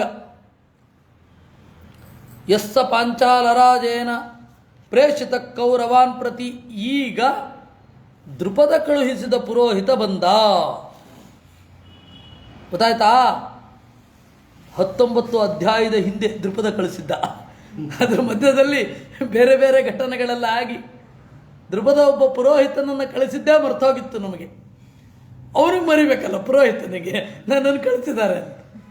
ಅವನು ಮರಿಲಿಲ್ಲ, ಬಂದ ಅಂತ. ಕೆಲವೊಮ್ಮೆ ಹೀಗಾಗತ್ತೆ. ವಿಸ್ತಾರವಾದ ಕಥೆಯಲ್ಲಿ ನಾವು ಕ್ಲೃಪ್ತಿಯನ್ನು ಕಾಪಾಡಿಕೊಳ್ಳೋದು ಭಾರಿ ಕಷ್ಟ ಆಗುತ್ತೆ. ಈವನ್ ಹೋಮರ್ ನಾಡ್ಸ್ ಅಂತ ಹೇಳಿ ಪಾಶ್ಚಾತ್ಯ ಒಂದು ಕ್ರಿಟಿಕ್ಸು ಹೇಳೋದು, ಹೋಮರನು ಮಹಾಕಾವ್ಯವನ್ನು ರಚಿಸಬೇಕಾದರೆ ಆಗಾಗ ತೂಕಡಿಸಿರ್ತಾನೆ. ಆದರೆ ಇಲ್ಲಿ ಹಾಗಿಲ್ಲ, ಭಾರತದಲ್ಲಿ ಹಾಗಿಲ್ಲ. ಹಾಗೆ ಕಂಡಲ್ಲಿ ನಿರ್ಣಯ ಕೊಡಲಿಕ್ಕೆ ಆಚಾರ್ಯರು ಬಂದಿದ್ದಾರೆ. ವೇದವ್ಯಾಸರು ಹಾಗೆ ನಿದ್ರೆ ಮಾಡ್ತಾ ಇರಲಿಲ್ಲ, ಯಾವಾಗಲೂ ಜಾಗರೂಕರು ಅಂತನ್ನೋದನ್ನು ತೋರಿಸಲಿಕ್ಕಾಗಿ ಆಚಾರ್ಯರು ಬಂದದ್ದು. ಇರಲಿ. ಹೀಗೆ ಸೇನೋದ್ಯೋಗ ಪರ್ವಣಿ ಏಕೋನವಿಂಶೋಧ್ಯಾಯ 19ನೇ ಅಧ್ಯಾಯ. ಸಚ ಕೌರವ್ಯ ಮಾತಾದ್ಯ ದೃಪದಸ್ಯ ಪುರೋಹಿತಃ ಸತ್ಕೃತೋ ಧೃತರಾಷ್ಟ್ರೇಣ ಭೀಷ್ಮೇಣ ವಿದುರೇಣ ಚ. ಅವನು ಬಂದ, ಭೀಷ್ಮ ವಿದುರ ಎಲ್ಲರೂ ಕೂಡ ಅವನನ್ನು ಸತ್ಕರಿಸಿದರು. ಸರ್ವಂ ಕೌಶಲ್ಯ ಮುಕ್ತ್ವಾದವು ಪೃಷ್ಟ್ವಾ ಚೈವ ಮನಾಮಯಂ. ಎಲ್ಲರೂ ಕುಶಲವೇ ಅಂತ ಕೇಳಿದ. ಕುಶಲವೇ ಅಂತಂದರೆ ಅಪಾಯಕ್ಕೊಳಗಾಗದೆ ಜೀವನ ಮಾಡ್ತಾ ಇದ್ದಾರಾ ಅಂತ ಅರ್ಥ. ಯಾಕೆಂದರೆ ಕುಶ ಅಂತಂದರೆ ಚೂಪಾದ ಎಜ್ಜಿರುವ ಹುಲ್ಲು, ಕುಶ, ದರ್ಭೆ, ಕುಶಪಾಣಿರಾಚಮ್ಯ ಅಂತ ಪವಿತ್ರ ಮೊದಲಾದವುಗಳೆಲ್ಲ ಕಟ್ಟಲಿಕ್ಕೆ. ಅದನ್ನು ಉಪಾಯವಾಗಿ ಕತ್ತರಿಸಬೇಕು, ಕೈಗೆ ನೋವಾಗಬಾರದು. ಅವನು ಕುಶಾನ್ ಲಾತಿ, ಕುಶಗಳನ್ನು ತರ್ತಾನೆ. ಅಂದರೆ ಯಾವುದೇ ಪರಿಸ್ಥಿತಿಯನ್ನು ಚೆನ್ನಾಗಿ ನಿಭಾಯಿಸ್ಕೊಂಡು ಹೋಗ್ತಾರಾ, ನೀವು ಕುಶಲವೇ ಅಂತ ಕೇಳಿದ್ರೆ ನಿಮ್ಮ ಸ್ಕಿಲ್ ಮೇಲೆ ಪ್ರಶ್ನೆ ಅದು. ಪ್ರವೀಣ ಅಂದರೂ ಅಷ್ಟೇ, ವೀಣೆಯನ್ನು ಚೆನ್ನಾಗಿ ಬಾರಿಸುವವ. ಅಂದರೆ ಕಷ್ಟ ಅನುಭವಿಸಿ ಅನುಭವಿಸಿ ಅಭ್ಯಾಸ ಆಗಿದ್ದರೆ ಅವನು ಪ್ರವೀಣನ ಅಂತ ಕೇಳಬೇಕು. ಕಷ್ಟದ ಕೌಶಲ್ಯ, ಅದೇ ಸ್ಕಿಲ್ ಅಂತ ಅರ್ಥದಲ್ಲೇ. ಅಂದರೆ ಇದೆಲ್ಲ ಅರ್ಥಾದರ್ಥ, ನೇರವಾದ ಅರ್ಥ ಅಲ್ಲ. ಕುಶಲವೇ ಅಂದರೆ ಚೆನ್ನಾಗಿದ್ದೀರಾ ಅಂತ ಕೇಳೋದು ಅರ್ಥದಿಂದ ಹೊರಡುವ ಅರ್ಥ, ನೇರವಾದ ಅರ್ಥ ಅಲ್ಲ. ಅವನು ಅದರಲ್ಲಿ ಪ್ರವೀಣ. ಈಗ ಪ್ರವೀಣನಲ್ಲ, ಪಂಟರ್ ಅಂತಾರೆ. ಇರಲಿ, ಪ್ರವೀಣ ಅಂತಂದರೆ ಚೆನ್ನಾಗಿ ವೀಣೆಯನ್ನು ಬಾರಿಸಿ ಆ ವೀಣೆಯ ಒಂದು ತಂತಿ ತಾಗಿ ಚೆನ್ನಾಗಿ ಅಭ್ಯಾಸ ಆಗಿ ಅದನ್ನು ಮಿಂಟಿದರೂ ಕೂಡ ನೋಯದೇ ಇರುತ್ತಲ್ಲ, ಅವನು ಚೆನ್ನಾಗಿ ವೀಣೆ ಬಾರಿಸ್ತಾನೆ, ಪ್ರವೀಣ. ಚೆನ್ನಾಗಿ ಅಭ್ಯಾಸ ಇದ್ದವ, ಕಷ್ಟದ ಅಭ್ಯಾಸ ಇದೆಯೋ ಅಂತ ಪ್ರವೀಣ ಅನ್ನೋದಕ್ಕೆ ಅರ್ಥ. ಅದೇನಾಗೋಗಿದೆ, ಚೆನ್ನಾಗಿದ್ದೀರಾ ಅಥವಾ ನಿರತ ಕುಶಲ ಅನ್ನೋ ಅರ್ಥದಲ್ಲಿ ಬಂದಿದೆ. ಜಾಣ, ಪ್ರವೀಣ ಅನ್ನೋ ಜಾಣ. ಹಂಸಲೇಖ ರವಿಚಂದ್ರನ್ ಸಿನಿಮಾಗೊಂದು ಕ್ಷೇಮವೇ ಕುಶಲವೇ. ಏನು ಮಾಡೋಣ, ಅರ್ಥವೇ ಗೊತ್ತಿಲ್ಲ. ಎಲ್ಲಿ ತನಕ ಅಂದರೆ ಸೂಜಿ ಮಲ್ಲೆ ಕಣ್ಣವಳು ಅಂತ, ಅವಳು ನೋಡಿದ್ರೆ ಇಷ್ಟೋಗಲ ಕಣ್ಣಿದೆ ಅವಳಿಗೆ. ಸೂಜಿ ಮಲ್ಲೆ ಅದು ಟಿಬೇಟಿಯನ್ನರಿಗೆ, ಚೀನಾ ದೇಶದವ್ರಿಗಿರೋದು, ಭಾರತೀಯ ಹುಡುಗಿಯರಿಗಲ್ಲ ಅದು. ಅಗಲವಾದ ಬಟ್ಟಲು ಕಣ್ಣು ಅವರಿಗೆ, ಪುರುಷರಿಗೂ ಅಷ್ಟೇ. ಚೀನಾ ದೇಶದವ್ರ ಕಣ್ಣು ಸಣ್ಣದು. ಇರಲಿ. ಸರ್ವಂ ಕೌಶಲ್ಯ ಮುಕ್ತವಾದವು, ಇಲ್ಲಿಯೂ ಕೂಡ ಅರ್ಥಾದರ್ಥದಲ್ಲಿಯೇ ಬಳಸಿದ್ದು. ಎಲ್ಲರೂ ಕುಶಲ ಅಂತ ಹೇಳಿ, ನೀವು ಚೆನ್ನಾಗಿದ್ದೀರಾ ಅಂತ ಕೇಳಿ, ಸರ್ವ ಸೈನ್ಯ ಪ್ರಣೇತ್ರೀಣಾಂ ಮಧ್ಯೆ ವಾಕ್ಯಮುವಾಚ. ಹೀಗೆ ಹೇಳಬೇಕಾದ್ರೆ ನಮಗೆ ಚಿತ್ರಣ ಮೂಡಬೇಕು. ಒಬ್ಬ ಬ್ರಾಹ್ಮಣ, ಸುತ್ತಲೂ ಶಸ್ತ್ರವನ್ನು ಹಿಡ್ಕೊಂಡಿರುವ ಕ್ಷತ್ರಿಯರು, ಅವ್ರ ನಡುವೆ ಮಾತನಾಡಿದ. ಇಲ್ಲಿ ಒಬ್ಬ ಪೌರೋಹಿತ್ಯ ಮಾಡುವ ವೈದಿಕನನ್ನು ಒಬ್ಬನನ್ನು ತಗೊಂಡು ಹೋಗಿ ಎಲ್ಲ ಮಾರ್ಷಲ್ ಆರ್ಟ್ಸ್ ಪ್ರವೀಣರ ನಡುವೆ ನಿಲ್ಲಿಸಿದ್ರೆ ಹೇಗಿರುತ್ತೆ, ಅಥವಾ ಕಮಾಂಡರ್ ಇನ್ ಚೀಫ್ ಮಧ್ಯೆ ನಿಲ್ಲಿಸಿದ್ರೆ ಹೇಗಿರುತ್ತೆ, ಆ ತರಹ ಸರ್ವ ಸೈನ್ಯ ಪ್ರಣೇತ್ರೀಣಾಂ ಮಧ್ಯೆ ವಾಕ್ಯಮುವಾಚ. ಈ ಮೌನದಲ್ಲಿಯೇ ಅರ್ಥ ಮಾಡ್ಕೊಳ್ಬೇಕು ಅದನ್ನು. ಪುರೋಹಿತ ಸರ್ವೈರ್ಭವದ್ಭಿರ್ವಿದಿತ ರಾಜಧರ್ಮ ಸನಾತನಃ. ನಿಮಗೆಲ್ಲರಿಗೂ ಗೊತ್ತಿದೆ ರಾಜಧರ್ಮ ಏನು ಅಂತ. ವಾಕ್ಯೋಪಾದಾನ ಹೇತೋಸ್ತು ವಕ್ಷ್ಯಾಮಿ ವಿದಿತೆ ಸತಿ. ಆದರೂ ನಿಮಗೆ ಹೇಳ್ತಾ ಇದ್ದೇನೆ ಅಂದರೆ ಏನಾರು ಒಂದು ಶುರು ಮಾಡಿ ಮತ್ತೆ ವಿಷಯಕ್ಕೆ ಬರಬೇಕಲ್ಲ. ಧೃತರಾಷ್ಟ್ರಶ್ಚ ಪಾಂಡುಶ್ಚ ಸುತಾವೇಕಸ್ಯ ವಿಶ್ರುತವು. ಅವನಿಗೆ ವಾಕ್ಯೋಪಾದಾನ ಹೇತೋಸ್ತು. ನಿಮಗೆಲ್ಲರಿಗೂ ಇದ್ರ ಬಗ್ಗೆ ಗೊತ್ತೇ ಇದೆ. ನೇರ ವಿಚಾರಕ್ಕೆ ಬರಲಿಲ್ಲ ಅವನು. ಯಾಕೆ ಅಂದರೆ ತನ್ನ ಒಳಗಡೆ ಇರುವ ಅಧೈರ್ಯವನ್ನು, ತನ್ನ ಒಳಗಡೆ ಇರುವ ಸೋಜಿಗವನ್ನು, ತನ್ನ ಒಳಗಡೆ ಇರುವ ಉದ್ವೇಗವನ್ನು ಅದುಮ್ಕೊಳ್ತಾ ಈ ವಿಚಾರವನ್ನು ಮಾತಾಡ್ತಾ ಇದ್ದಾನೆ. ಆದರೆ ಹೇಳೋದು ಹೇಗೆ, ನಮಗೊಂದು ಸ್ವಲ್ಪ ಉದ್ವೇಗ ಆಗ್ತಾ ಇದೆ, ಬೇರೆ ಬೇರೆ ವಿಚಾರ ಎಲ್ಲ ಮಾತನಾಡಿ ವಿಷಯ ಪ್ರವೇಶ ಮಾಡ್ತೇನೆ ಅಂತ ಹೇಳಲಿಕ್ಕಾಗತ್ತಾ? ಅದರಿಂದಾಗಿ ನಿಮಗೆಲ್ಲ ಗೊತ್ತಿದೆ, ಆದರೂ ಕೂಡ ಹೇಳ್ತೇನೆ. ಧೃತರಾಷ್ಟ್ರ ಮತ್ತು ಪಾಂಡು ಇಬ್ಬರು ಒಬ್ಬರು ಮಕ್ಕಳು. ಯಾಕೆ ಬೇಕಿದು ಎಲ್ಲ ಗೊತ್ತಾಗೋಗಿದೆ. ಅವ್ರ ಮೊಮ್ಮಕ್ಕಳಿಗೆ 70 ವರ್ಷ. ಈಗ ಈ ಮೌನವನ್ನೇ ಅರ್ಥ ಮಾಡ್ಕೊಳ್ಬೇಕು ಅಂತನ್ನೋದು, ಅದು ನೋಡಬೇಕು. ಅದು ಸರ್ವ ಸೈನ್ಯ ಪ್ರಣೇತ್ರೀಣಾಂ ವಾಕ್ಯೋಪಾದಾನ ಹೇತೋಸ್ತು. ಇವೆಲ್ಲ ತಯೋ ಸಮಾನಂ ದ್ರವಿಣಂ ಪೈತೃಕಂ ನಾತ್ರ ಸಂಚಯ.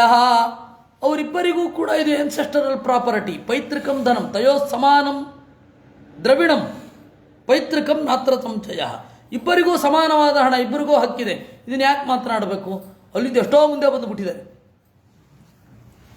ಧೃತರಾಷ್ಟ್ರಸ್ಯ ಯೇ ಪುತ್ರ ತೈ ಪ್ರಾಪ್ತಂ ಪೈತೃಕಂ ಧನಂ. ಅದು ನಿಜವಾಗಿರೋದು ಹೀಗೆ. ಆದರೆ ಆಗಿದ್ದು ಹೇಗೆ? ಧೃತರಾಷ್ಟ್ರನ ಮಕ್ಕಳಿಗೇನೆ ಹಳೆಯ ಹಣ ಇದೆ, ಪಾಂಡುಪುತ್ರರು ಹೊಂದಿಲ್ಲ, ಅವರಿಗೆ ಹಣ ಬಂದಿಲ್ಲ. ಏವಂ ಗತೆ ಪಾಂಡವೇಯೈ ವಿದಿತಂ ವಪ್ಪುರಾಯತಾ. ಅವರು ಪಾಂಡವರು ಪ್ರಾಣವನ್ನು ಕೊಟ್ಟಾದರೂ ಹಿಂದಿನವರ ಹಣವನ್ನು ಪಡಿಬೇಕು ಅಂತ ಇದ್ದಾರೆ. ಶೇಷವಂತೋ ನಶಕಿತ ಗಮಿತುಂ ಯಮಸಾಧನಂ. ಅವ್ರ ಮೇಲೆ ಬೇಕಾದಷ್ಟು ಅಟೆಂಪ್ಟ್ ಮರ್ಡರ್ ಆಯಿತು. ಶೇಷವಂತೋ ನಶಕಿತಾ ಗಮಿತುಂ ಯಮಸಾಧನಂ. ಯಮನ ಮನೆಗೆ ಕಳಿಸ್ಬೇಕು ಅಂತ ಬಹಳ ಪ್ರಯತ್ನಗಳಾಯಿತು, ಆಗಲಿಲ್ಲ. ಅದು ನಿಮಗೆಲ್ಲರಿಗೂ ಗೊತ್ತೇ ಇದೆ. ಪುನಶ್ಚ ವರ್ಧಿತಂ ರಾಜ್ಯಂ. ಮತ್ತೆ ಅವರು ಹೇಗೋ ಕಷ್ಟಪಟ್ಟು ರಾಜ್ಯವನ್ನು ಸ್ವಬಲೇನ ಮಹಾತ್ಮಭಿ, ತಮ್ಮ ಬಲದಿಂದ ಅದನ್ನು ಹೇಗೋ ರಾಜ್ಯವನ್ನು ಮಾಡಿದ್ರು. ವಿವಾಸಿತ ತದಪ್ಯನುಮತಂ ಕರ್ಮ. ಅವರೇನು ಮಾಡಿದ್ರು? ಜೂಜಾಡಿದ್ರು. ಜೂಜು ಆಡೋದೇ ಅಪರಾಧ. ಛದ್ಮನಾಪಹೃತಂ ಕ್ಷುದ್ರೈ ಧಾರ್ತರಾಷ್ಟ್ರೈ ಸಸೌಬಲೈ. ಜೂಜಿಗೆ ಬರುವ ಮೊದಲು ರಾಜ್ಯವನ್ನು ಪಣಕ್ಕಿಡ್ತೇವೆ ಅಂತೇನು ಹೇಳಿರಲಿಲ್ಲ. ಜೂಜಿಗೆ ಬಂದ ಮೇಲೆ ರಾಜ್ಯವನ್ನು ನಿಧಾನವಾಗಿ ಅವನ ಕೈನಲ್ಲೇ ಒಂದೊಂದನ್ನೇ ಪಣಕ್ಕಿಡಿಸುವ ಹಾಗೆ ಮಾಡಿದಿರಿ. ಇದು ಛದ್ಮ. ಇದೇ ದೋಚವೇ ವಿನಃ ಬೇರೆ ಅಲ್ಲ. ಅದು ದಾಳ ಇವನು ಹೇಳ್ದಾಗ ಕೇಳ್ತಾ ಇತ್ತು, ಚಕುನಿ, ಪ್ರಾಚೀನರ ಮೂಳೆ, ಅವೆಲ್ಲ ಹುಚ್ಚು ಕಥೆಗಳು. ತಥಾ ವಿರಾಟ ನಗರೇ ಯೋನ್ಯಂತರ ಗತೈರಿವ, ಬೇರೆಯವರಿಂದ ಹುಟ್ಟಿದ ಹಾಗೆ ವಿರಾಟ ನಗರದಲ್ಲಿ ಅವರು ಒದ್ದಾಡಿದ್ರು, ಬಹಳ ಕಷ್ಟಪಟ್ಟರು. ಪಾಪಿಷ್ಠರು ಕೂಡ ಈ ತರಹ ಕಷ್ಟವನ್ನು ಅನುಭವಿಸ್ಲಿಕ್ಕಿಲ್ಲ, ಆ ತರಹದ ಕಷ್ಟವನ್ನು ಅನುಭವಿಸಿದರು. ದ್ರೌಪದಿ ಬ್ಯೂಟಿಷಿಯನ್ ಆಗಿ ಕೆಲಸ ಮಾಡಬೇಕಾಯ್ತು. ಒಂದು ಕಾಲದಲ್ಲಿ ಫೈನಾನ್ಸ್ ಮಿನಿಸ್ಟರ್ ಆಗಿದ್ದವಳು ಈ ತರಹ ಕೆಲಸ ಮಾಡಬೇಕಾಯಿತು. ಅವನು ವೇಷ ಹಾಕಿಕೊಂಡು ಹೆಣ್ಣು ಮಕ್ಕಳಿಗೆ ಕುಣಿಸೋದು, ಆ ತರಹದ ಕೆಲಸ ಮಾಡಬೇಕಾಯಿತು. ತೇ ಸರ್ವೇ ಪೃಷ್ಠತಕೃತ್ವ ತತ್ಸರ್ವಂ ಪೂರ್ವಕಿಲ್ಬಿತಂ ಸಾಮೈವ ಕುರುಭಿಸ್ಸಾರ್ಧಂ ಇಚ್ಛಂತಿ ಕುರು ಪುಂಗವಾಹ. ಇಷ್ಟು ಮಾಡಿದರೂ ಅವರು ಬೇಸರಗೊಂಡಿಲ್ಲ. ತೇ ಸರ್ವಂ ಪೃಷ್ಠತಕೃತ್ವ, ಎಲ್ಲವನ್ನ ಹಿಂದೆ ಹಾಕಿ. ನೋಡಿ, ಇದು ಸಂಸ್ಕೃತದ ಒಂದು ಒರಿಜಿನಲ್ ಲ್ಯಾಂಗ್ವೇಜ್, ಅಂದರೆ ಸಂಸ್ಕೃತದ ಆಡುನುಡಿ. ತೇ ಸರ್ವಂ ಪೃಷ್ಠತಕೃತ್ವ. ನಿಮಗೆ ಸಂಸ್ಕೃತದ ಒರಿಜಿನಲ್ ಆದ ಆಡುನುಡಿ, ಸ್ಲ್ಯಾಂಗ್ ಎಲ್ಲ ಬೇಕು ಅಂತಂದರೆ ಮಹಾಭಾರತ, ರಾಮಾಯಣ, ಆಮೇಲೆ ವೇದ. ಆಮೇಲೆ ನಂತರದ್ದೆಲ್ಲ ಸ್ವಲ್ಪ ಹೆಚ್ಚು ಆರ್ಟಿಫಿಷಿಯಲ್ ಲ್ಯಾಂಗ್ವೇಜ್ ಆಗ್ತಾ ಹೋಯಿತು. ಅದರಿಂದಾಗಿ ಸಂಸ್ಕೃತ ಕಲಿಯುವವರು ಮಹಾಭಾರತ ಹಿಡಿದುಕೊಂಡು ಶ್ಲೋಕ ನೋಡಿಕೊಂಡು ಹೋಗಿ, ಮತ್ತೇನಿಲ್ಲ, ಸಂಸ್ಕೃತ ಬರುತ್ತೆ ಅಷ್ಟೇ. ಸಾಮೈವ ತೇ ಸರ್ವೇ ಪೃಷ್ಠತಕೃತ್ವ ತತ್ಸರ್ವಂ ಪೂರ್ವಕಿಲ್ಬಿತಂ. ಹಿಂದಿನ ಪಾಪ ಏನಿದೆ ಅದನ್ನೆಲ್ಲವನ್ನ, ನೀವು ಮಾಡಿದ ಪಾಪ ಪೂರ್ವಕಿಲ್ಬಿತಂ, ಅದನ್ನು ಪೃಷ್ಠತಕೃತ್ವ ಬೆನ್ನು ಹಿಂದೆ ಹಾಕಿಕೊಂಡು ಸಾಮೈವ ಇಚ್ಛಂತಿ, ಸಂಧಿಯನ್ನೇ ಬಯಸ್ತಾರೆ. ತೇಚಾಂ ಚ ವೃತ್ತಮಾಜ್ಞಾಯ ವೃತ್ತಂ ದುರ್ಯೋಧನಸ್ಯ ಚ ಅನುನೇತು ಮಿಹಾರ್ಹಂತಿ ಧಾರ್ತರಾಷ್ಟ್ರಂ ಸುಹೃಜ್ಜನಾ.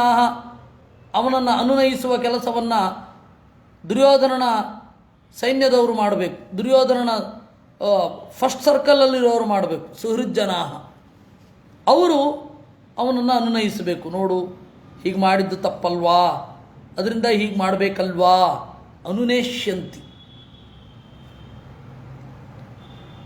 ನಹಿತೆ ವಿಗ್ರಹಂ ವೀರಾ ಕುರುವಂತಿ ಕುರುಭಿಸ್ಸಹ ಅವಿನಾಚೇನ ಲೋಕಸ್ಯ ಕಾಂಕ್ಷಂತೆ ಪಾಂಡವಾಸ್ವಕಂ. ನಾವು ಸಂಪತ್ತನ್ನು ಗಳಿಸಲಿಕ್ಕೆ ಇಡೀ ಲೋಕ ನಾಶ ಆಗಬೇಕು ಅಂತ ಹೇಳಿ ಅವ್ರಿಗೆ ಯಾಕೆ ಬಯಕೆ ಇದೆ?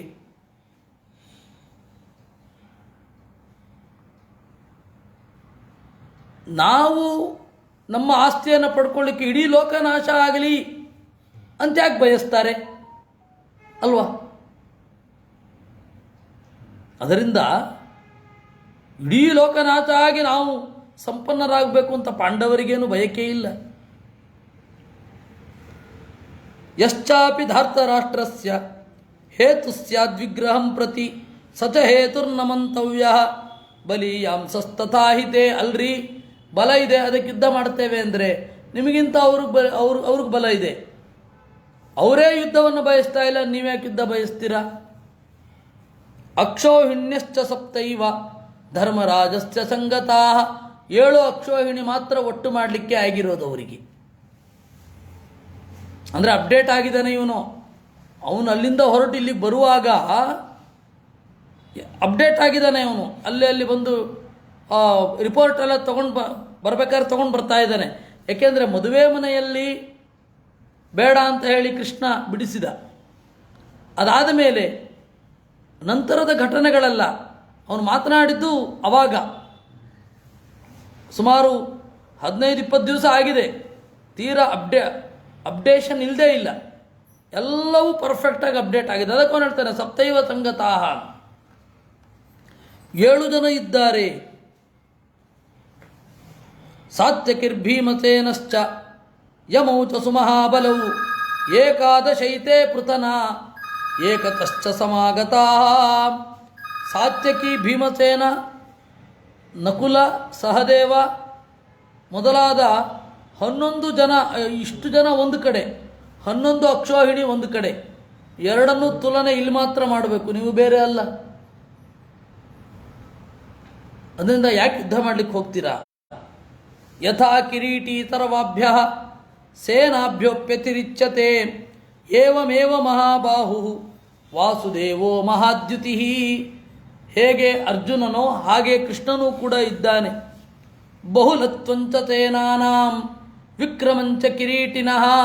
ಇಲ್ಲಿ ಬಹುಲ ಅಂತಂದರೆ ಬಹಳ ಅಂತ ಒಂದರ್ಥ ಎಲ್ಲರೂ ಇಟ್ಕೊಳ್ಳೋದು, ಆದರೆ ಇಲ್ಲಿ ಬಹುಲ ಅಂತಂದರೆ ಫ್ಲಕ್ಚುಯೇಷನ್ ಅಂತ ಅರ್ಥ, ವಿಕಲ್ಪ. ಬಹುಲತ್ವಂಚ ತೇನಾನಾಂ, ಪೇಪರ್ನಲ್ಲಿ ಇಷ್ಟು ಸೈನ್ಯ ಇದೆ, ಇಷ್ಟು ಸೇಫ್ಟಿ ಮೆಷರ್ಮೆಂಟ್ಸ್ ಇದೆ, ಇಷ್ಟು ಪ್ಲ್ಯಾನ್ಗಳಿದೆ ಎಲ್ಲ ಪೇಪರ್ನಲ್ಲಿ. ಆದರೆ ಯುದ್ಧಕ್ಕೆ ಇಳಿದಾಗ ಫೀಲ್ಡಿನಲ್ಲಿ ಬೇರೆಯೇ ಆಗತ್ತೆ. ಅದರಿಂದಾಗಿ ಅದು ಹೆಂಗೆ ಬೇಕಾರಾಗತ್ತೆ. ಫೀಲ್ಡ್ ಥಿಯರಿ ಬೇರೆಯೇ, ಫೀಲ್ಡ್ ಎಕ್ಸ್ಪೀರಿಯನ್ಸ್ ಬೇರೆಯೇ. ಅದರಿಂದಾಗಿ ಹೇಳೋದು ಬಹುಲತ್ವಂಚ ಸೇನಾನಾಂ, ಸೇನೆ ಜಾಸ್ತಿ ಜನ ಇದ್ದಾರೆ, ಅದರಿಂದಾಗಿ ನಾವು ಅವ್ರನ್ನ ಸಾಯಿಸ್ತೇವೆ ಅಂತ ಹೇಳಲಿಕ್ಕೆ ಬರಲ್ಲ. ವಿಕ್ರಮಂಚ ಕಿರೀಟಿನಃ, ಆದರೆ ಖಾತ್ರಿಯಾದದ್ದು ಯಾವುದು? ಅರ್ಜುನನ ಶಕ್ತಿ ಪರಾಕ್ರಮ. ಮಹತ್ವಂಚೈವ ಕೃಷ್ಣಸ್ಯ ಬುದ್ಧ್ವಾ ಯುದ್ಧೇತ ಕೋ ನರಃ. ಇನ್ನು ಕೃಷ್ಣನ ಸರ್ವೋತ್ತಮತ್ವವನ್ನು ತಿಳಿದ ಮೇಲೆ ಯಾರು ಯುದ್ಧ ಮಾಡಲಿಕ್ಕೆ ಬಯಸ್ತಾರೆ? ತೇ ಭವಂತೋ ಯಥಾ ಧರ್ಮಂ, ಅದರಿಂದ ನೀವು ಧರ್ಮಕ್ಕನುಗುಣವಾಗಿ, ಯಥ ಅನಾಮಯಮೇವ ಚ, ನಿಮಗೆ ಒಂದು ಚೂರು ಕ್ಲೇಶವಾಗದಂತೆ, ಪ್ರಯಚ್ಛಂತು ಪ್ರದಾತವ್ಯಂ ನವಕಾಲೋತ್ಯಗಾದಯಂ, ಕೊಡಬೇಕಾದದ್ದನ್ನು ಕೊಟ್ಟು ಬಿಡಿ. ಪ್ರಯಚ್ಛಂತು ಪ್ರದಾತವ್ಯಂ, ಪ್ರದಾತವ್ಯಂ ಕೊಡಲೇಬೇಕಾದದ್ದನ್ನು ಪ್ರಯಚ್ಛಂತು ಕೊಡ್ರಿ ಅಂತ ಅವನು ಹೇಳುವಲ್ಲಿಗೆ 20ನೇ ಅಧ್ಯಾಯ ಮುಗೀತು.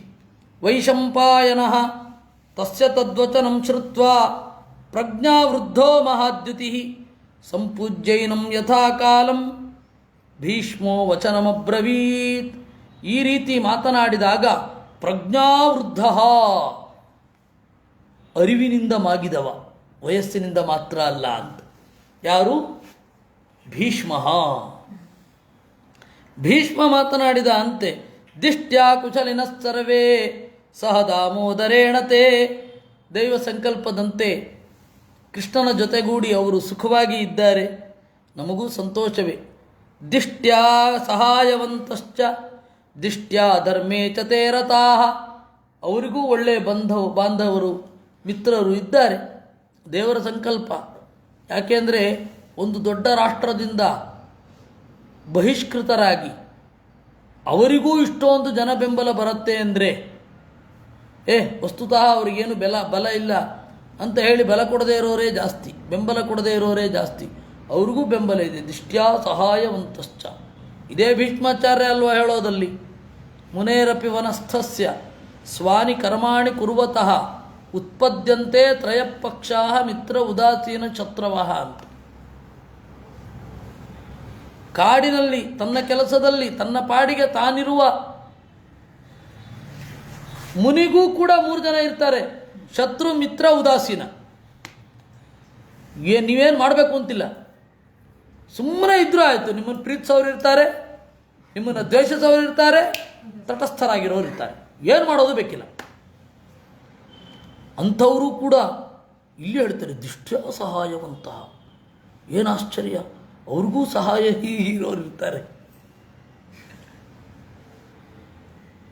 ಯಾರ ಮಾತಿನಲ್ಲಿ ಏಕಾಭಿಪ್ರಾಯ ಇದೆ ಅಂತ ನೋಡೋದು ಒಂದು ದೊಡ್ಡ ರಿಸರ್ಚ್ ಆಗುತ್ತೆ. ಮಹಾಭಾರತದಲ್ಲಿ ಯಾವುದೇ ಪ್ರಸಂಗದಲ್ಲಿ ಒಂದೇ ಥರ ಮಾತನಾಡ್ತಾ ಇದ್ದವರು ಯಾರು ಅನ್ನೋದೇ ಒಂದು ಕುತೂಹಲ, ಅಧ್ಯಯನ ಆಗುತ್ತೆ. ದಿಷ್ಟ್ಯಾ ಚ ಸಂಧಿಕಾ ಮಾಸ್ತೆ. ಇಷ್ಟೆಲ್ಲ ಬಲ ಇದ್ದು ಕೂಡ ಕಾಂಪ್ರಮೈಸ್ ಮಾಡ್ಕೊಳ್ಳೋಣ ಅಂತ ಅವ್ರಿಗಿದೆಯಲ್ಲ, ಇದಲ್ವಾ ದೇವರ ಸಂಕಲ್ಪ. ಯಾರು ಬಲಿಷ್ಠರಿರ್ತಾರೆ, ಬೇಡ ಯುದ್ಧ ಏನು ಬೇಡ ಅಂತ. ಯಾರು ದುರ್ಬಲರಿರ್ತಾರೆ, ಕೊಂದುಬಿಡ್ತೀವಿ ಕಚ್ಚಿಬಿಡ್ತೀವಿ ಅಂತಿರ್ತಾರೆ, ಏನು ಮಾಡೋದು. ಭ್ರಾತರ ಕುರು ನಂದನಾ ದಿಷ್ಟ್ಯಾನ ಯುದ್ಧ ಮನತಃ ಪಾಂಡವ ಸಹ ಬಾಂಧವೈಹಿ. ಹಾಗಂತ ಹೇಳಿ ಧರ್ಮರಾಜ ನೀನು ಯುದ್ಧ ಮಾಡದೆ ಹೋದರೆ ನಾವು ನಿನ್ನನ್ನು ಬಹಿಷ್ಕರಿಸ್ತೇವೆ ಅಂತ ಬಂಧುಗಳು ಹೇಳ್ತಾ ಇಲ್ಲ. ಅವರಿಗೂ ಏಕಾಭಿಪ್ರಾಯ ಇದೆ. ಪಾಂಡವರಿಗೆ ಯಾವ ಅಭಿಪ್ರಾಯವೋ ಅದರಂತೆ ನಾವು ನಡ್ಕೊಳ್ಬೇಕು ಅಂತ ಇದೆ. ಭವತಾ ಸತ್ಯಮುಕ್ತಂತು ಸರ್ವಮೇ ತನ್ನ ಸಂಶಯ. ಒಬ್ಬ ಪುರೋಹಿತರಾಗಿ, ಒಬ್ಬ ಬ್ರಾಹ್ಮಣರಾಗಿ ಏನು ಹೇಳಿದ್ದೀರಾ ಅದೆಲ್ಲ ಸತ್ಯವೇ ಆಗಿದೆ. ಆದರೆ ಅತಿ ತೀಕ್ಷ್ಣಂತೂ ತೇ ವಾಕ್ಯಂ ಬ್ರಾಹ್ಮಣ್ಯಾದಿತಿ ಮೇ ಮತಿ. ಬಹಳ ತೀಕ್ಷ್ಣವಾದ ಮಾತಾಯಿತು, ಬಹಳ ಒರಟು ಮಾತು ನೀನು ಆಡಿದ್ದು. ಅದನ್ನೇ ನಾನೇನು ತಪ್ಪು ತಿಳ್ಕೊಳ್ಳಲ್ಲ, ಯಾಕೆಂದರೆ ಬ್ರಾಹ್ಮಣರಿರೋದೇ ಹಾಗೆ, ನೇರವೇ ಮಾತನಾಡೋದು. ಅಸಂಶಯಂ ಕ್ಲೇಶಿತಾಸ್ತೆ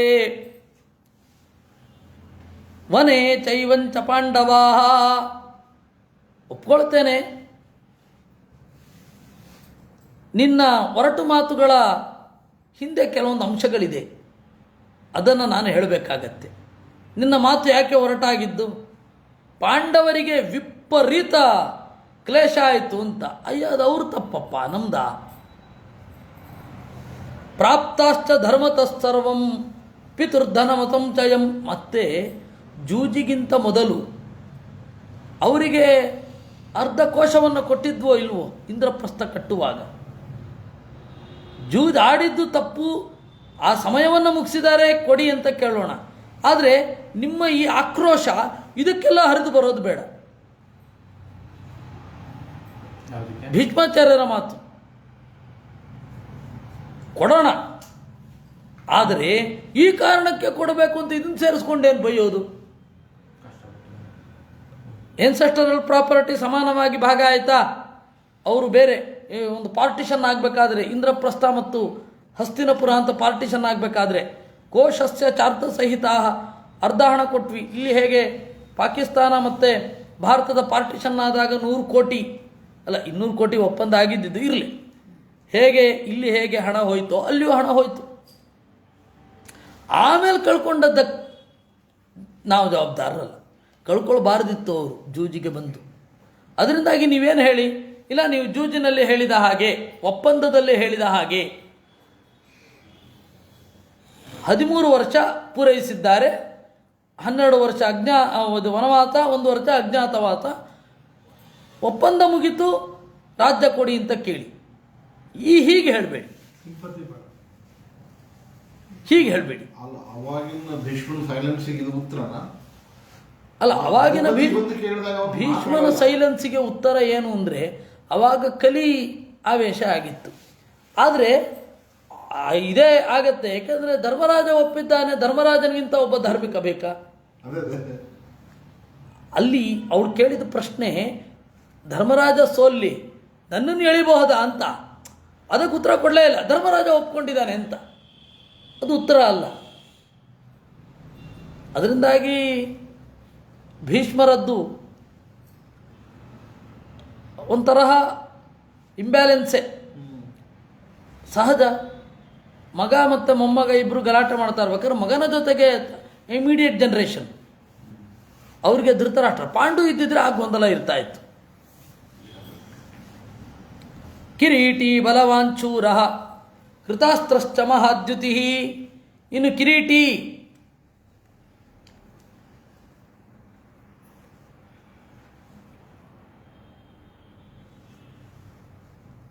ಅಸ್ತ್ರಗಳನ್ನೆಲ್ಲ ಬಲ್ಲ, ದೇವೇಂದ್ರನಿಂದ ಕಿರೀಟವನ್ನು ಪಡೆದ ಕಿರೀಟಿ.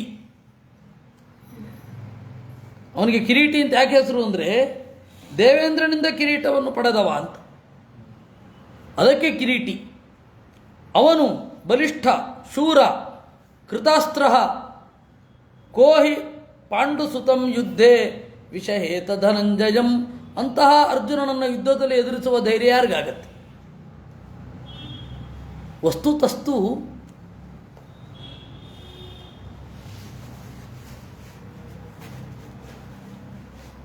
ಪ್ರೀತಿ ಜಾಸ್ತಿ ಅರ್ಜುನನ ಮೇಲೆ, ಭೀಮಸೇನನನ್ನು ಉಲ್ಲೇಖಿಸಲ್ಲ. ಅಂದರೆ ಪಕ್ಷಪಾತದಿಂದ ಭೀಮಸೇನನನ್ನು ಉಲ್ಲೇಖಿಸದೆ ಅರ್ಜುನನನ್ನು ಉಲ್ಲೇಖಿಸೋದು. ಅದರಿಂದಾಗಿ ಅವ್ರ ದರ್ಶನ ಅಂತ ತಗೊಳ್ಬೇಕು. ಎಲ್ಲ ಕಡೆ ಅರ್ಜುನನನ್ನು ಹೊಗಳಿದಾಗ ಅದು ಅವ್ರ ದರ್ಶನ, ಪೂರ್ತಿಯಾಗಿ ತೆಗೆದುಕೊಳ್ಳಿಕ್ಕಿಲ್ಲ. ಭೀಷ್ಮೇ ಬ್ರುವತಿ ತದ್ವಾಕ್ಯಂ ಧೃಷ್ಟಮಾಕ್ಷಿಪ್ಯ ಮನ್ಯುನಾ ದುರ್ಯೋಧನಂ ತಮಾಲೋಕ್ಯ ಕರ್ಣೋ ವಚನಮಬ್ರವೀತ್. ಈ ರೀತಿ ಭೀಷ್ಮರು ನಮಗೆ ಯುದ್ಧ ಮಾಡುವ ಧೈರ್ಯ ಇಲ್ಲ ಅನ್ನೋ ಹಾಗೆ ಮಾತನಾಡಿಬಿಟ್ರು. ಅರ್ಜುನನ ಹತ್ರ ಯಾರು ಯುದ್ಧ ಮಾಡಲಿಕ್ಕಾಗತ್ತೆ? ಅಂದರೆ ಯುದ್ಧ ಮಾಡಲಿಕ್ಕೆ ಧೈರ್ಯ ಇಲ್ಲ, ನಮಗೂ ಅದೊಂದೇ ದಾರಿ ಇರೋದು ಅಂತ ಅನ್ನುವ ಧ್ವನಿ ಬಂತು. ಸಿಟ್ಟು ಬಂತು ಯಾರಿಗೆ? ಕರ್ಣನಿಗೆ. ಯಾಕೆಂದರೆ ಅರ್ಜುನನನ್ನು ಹೊಗಳಿದ್ರಲ್ವಾ, ಇದೇ ಭೀಮಸೇನನ್ನು ಹೊಗಳಿದ್ರೆ ಸುಮ್ಮನೆ ಇರ್ತಾ ಇದ್ದ. ಯಾಕೆಂದರೆ ಪ್ರತಿಸ್ಪರ್ಧಿಯೇ ಅಲ್ಲ. ಧೃಷ್ಟಂ ಆಕ್ಷಿಪ್ಯ ಮನ್ಯುನ, ಮಧ್ಯದಲ್ಲೇ ತಡೆದ ಅಂತ ಅವನು. ದುರ್ಯೋಧನಂ ಸಮಾಲೋಕ್ಯ, ದುರ್ಯೋಧನನ್ನು ನೋಡ್ದ, ಅವನು ಒಪ್ಪಿಗೆ ಇತ್ತು. ಸಮಾಲೋಕ್ಯ ಇಂಥವ್ರನ್ನ ಇಟ್ಕೊಂಡಿದ್ದ ಅವನು. ದೊಡ್ಡವರ ವಿರುದ್ಧ ಮಾತನಾಡಲಿಕ್ಕೆ ಬಂದಾಗ ಜೊತೆಯವ್ರನ್ನ ಬಿಟ್ಬಿಡೋದು ಮಾಮೂಲಿ ಟೆಕ್ನಿಕ್ ಇದೆಲ್ಲ. ದುರ್ಯೋಧನ ಕಳಿಸಿಕೊಟ್ಟಿದ್ದು ಅಲ್ಲ, ಬಿಟ್ಟರು, ಬಿಡಬೇಕಾಯ್ತು. ಕರ್ಣ ನೋಡಿ, ಈ ಕಿಚನ್ ಕ್ಯಾಬಿನೆಟ್ಟಲ್ಲಿ ಯಾರಿರ್ತಾರೆ ಅವರು ಪಾರ್ಲಿಮೆಂಟ್ಗೆ ಹೋಗಿ ಏನಾದ್ರು ಮಾಡಿ ಬರಬಹುದು, ಗೊತ್ತಾಯ್ತಾ? ಎಲ್ಲಿರ್ತಾರೆ ಅನ್ನೋದು ಮುಖ್ಯ, ಯಾವ ವಲಯದಲ್ಲಿ ಇರ್ತಾರೆ ಅಂತ ಮುಖ್ಯ. ಅವೆಲ್ಲ ಸುಮ್ಮನೆ. ನ ತನ್ನ ವಿದಿತಂ ಬ್ರಹ್ಮನ್ ಲೋಕೆ ಭೂತೇನ ಕೇನಚಿತ್ ಪುನರುಕ್ತೇನ ಕಿಂತೇನ ಭಾಷಿತೇನ ಪುನಃ ಪುನಃ. ಮೊದಲು ಬ್ರಾಹ್ಮಣನ ವಿರುದ್ಧ ಹರಿಹಾಯ್ದ. ಎಷ್ಟು ಸರ್ತಿ ಹೇಳ್ತೀರ್ರಿ, ಮತ್ತೇನು ಹೇಳೋದು ನೀವು? ಪುನರುಕ್ತೇನ ಕಿಂತೇನ ಭಾಷಿತೇನ ಪುನಃ ಪುನಃ. ಅದನ್ನೇ ಇಟ್ಕೊಂಡು ಮಲೆ ಹೊಡಿತಾ ಇದ್ದೀರಲ್ಲ, ಆಯ್ತಲ್ಲ ಮುಂದೋಗಿ. ದುರ್ಯೋಧನಾರ್ಥೇ ಚಕುನಿಹಿ ದ್ಯೂತೆ ನಿರ್ಜಿತವಾನ್ ನೃಪಂ. ಏನೀಗ ದುರ್ಯೋಧನನ ಪರವಾಗಿ ಶಕುನಿ ಗೆದ್ದ. ಪ್ರಾಕ್ಸಿ ಅಂತೀರ ನೀವು? ಇರಲಿ, ಪ್ರಾಕ್ಸಿ ಏನೀಗ? ಸಮಯೇನ ಗತೋರಣ್ಯಂ ಪಾಂಡುಪುತ್ರೋ ಯುಧಿಷ್ಠಿರ. ಅವನು ಒಪ್ಪಂದಕ್ಕೆ ಬೆಲೆ ಕೊಟ್ಟಿದ್ದರಿಂದಲೇ ಅದು ಪ್ರಾಕ್ಸಿ ಅಲ್ಲ ಅಂತ ಪ್ರೂವ್ ಆಯಿತು. ಅದು ಪ್ರಾಕ್ಸಿ ಆಗಿದ್ದಿದ್ರೆ ಅವತ್ತು ಧರ್ಮರಾಜ ಗಲಾಟೆ ಮಾಡಬೇಕಿತ್ತು. ಎಲ್ಲ ಧರ್ಮರಾಜ ಕಾಡಿಗೆ ಹೋಗಬಾರದಿತ್ತು. ಯಾಕೆ ಹೋದ ಅವನು? ಪ್ರಾಕ್ಸಿ ಅಂತ ಅವನ ಮನಸ್ಸಲ್ಲಿ ಇರಲಿಲ್ಲ.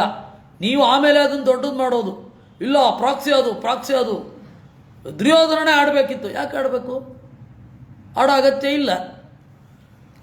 ಸತಂ ಸಮಯ ಮುತ್ಸೃಜ್ಯ ರಾಜ್ಯಮಿಚ್ಛತಿ ಪೈತೃಕಂ. ಈಗ ಅವ್ರು ಎಷ್ಟು ಕಷ್ಟ ಆಯಿತು, ಇಳಿದೋಗಿದ್ದಾರೆ, ಕಪ್ಪಗಾಗಿ ಹೋಗಿದ್ದಾರೆ ಬಿಸಿಲಿಗೆ, ಅವೆಲ್ಲ ಬೇಡ. ನಾವು ಮಾಡಿಕೊಂಡ ಅಗ್ರಿಮೆಂಟ್ ಪಾಲನೆ ಮಾಡಿದ್ರು ಅವರು? ಇಲ್ಲ ತಾನೆ. ಮಧ್ಯದಲ್ಲಿ ಯಾಕೆ ಬಂದರು? ಬಲಮಾಶ್ರಿತ್ಯ ಮತ್ಸ್ಯಾನಾಂ ಪಾಂಚಾಲಾನಾಂ ಯುಧಿಷ್ಠಿರ ದುರ್ಯೋಧನೋ ಭಯಾದ್ವಿದ್ವನ್ ನ ದದ್ಯಾತ್ಪಾದವಂತತಃ. ನೋಡಿ, ದುರ್ಯೋಧನ ಸಂತೋಷದಿಂದ ಕೊಡ್ತಾನೆಯೇ ವಿನಃ ಭಯದಿಂದ ಒಂದು ಹೆಜ್ಜೆ ಜಾಗವನ್ನು ಕೊಡೋದಿಲ್ಲ. ಧರ್ಮತಸ್ತು ಮಹೀಂ ಕೃತ್ಸ್ನಾಂ ಪ್ರದದ್ಯಾಚ್ಛತ್ರವೇಪಿ. ಶತ್ರುವಿಗಾದರೂ ಆಯಿತು, ಧರ್ಮ ಅಂತ ಅನ್ಸಿದ್ರೆ ಕೊಟ್ಟುಬಿಡ್ತಾನೆ. ದುರ್ಯೋಧನ ಧರ್ಮನಿಷ್ಠ. ದುರ್ಯೋಧನನು ಧಾರ್ಮಿಕನೇ. ಅವನು ನೀವು ಹೇಳೋ ರೀತಿ ವಿಲನ್ನಲ್ಲ. ಯದಿ ಕಾಂಕ್ಷಂತಿತೆ ರಾಜ್ಯಂ ಪಿತೃಪೈತಾಮಹಂ ಪುನಃ ಯಥಾ ಪ್ರತಿಜ್ಞಂ ತಂ ಕಾಲಂ ಚರಂತು ವನಮಾಶ್ರಿತಾ. ಒಂದೊಮ್ಮೆ ಅವರಿಗೆ ರಾಜ್ಯ ಆಳಬೇಕು ಅಂತಲೇ ಇಷ್ಟ ಇದ್ದರೆ, ನಮ್ಮ ಅಪ್ಪನ ಸೊತ್ತು ನಮಗೆ ಬರಬೇಕು ಅಂತಲೇ ಬಯಕೆ ಇದ್ದರೆ, ಮತ್ತೆ 12 ವರ್ಷ ವನವಾಸ ಮಾಡಲಿ, 1 ವರ್ಷ ಅಜ್ಞಾತವಾಸ ಮಾಡಲಿ. ಕೊಡಲ್ಲ ಅಂತೀವ? ಕೊಡ್ತೀವಿ. ಯಾಕೆ ಕೊಡಲ್ಲ? ತಥೋ ದುರ್ಯೋಧನಸ್ಯಾಂಕೆ ವರ್ತಂತ ಮುಕುತೋ ಭಯಾ ಅಧಾರ್ಮಿಕೀಂ ತ್ವಿಮಾಂ ಬುದ್ಧಿಂ ಮೌರ್ಖ್ಯಾತ್ ಕುರ್ವಂತಿ ಕೇವಲಾನ್. ತಥೋ ದುರ್ಯೋಧನಸ್ಯ ಅಂಕೆ, ದುರ್ಯೋಧನನ ತೊಡೆಯ ಮೇಲೆ ಅಕುತೋ ಭಯ ವರ್ತಂತಾಂ, ಯಾವ ಆತಂಕವೂ ಇಲ್ಲದೆ ಕಾಲ ಕಳೀಲಿ. ಯಾರು ಬೇಡ ಅಂತಾರೆ?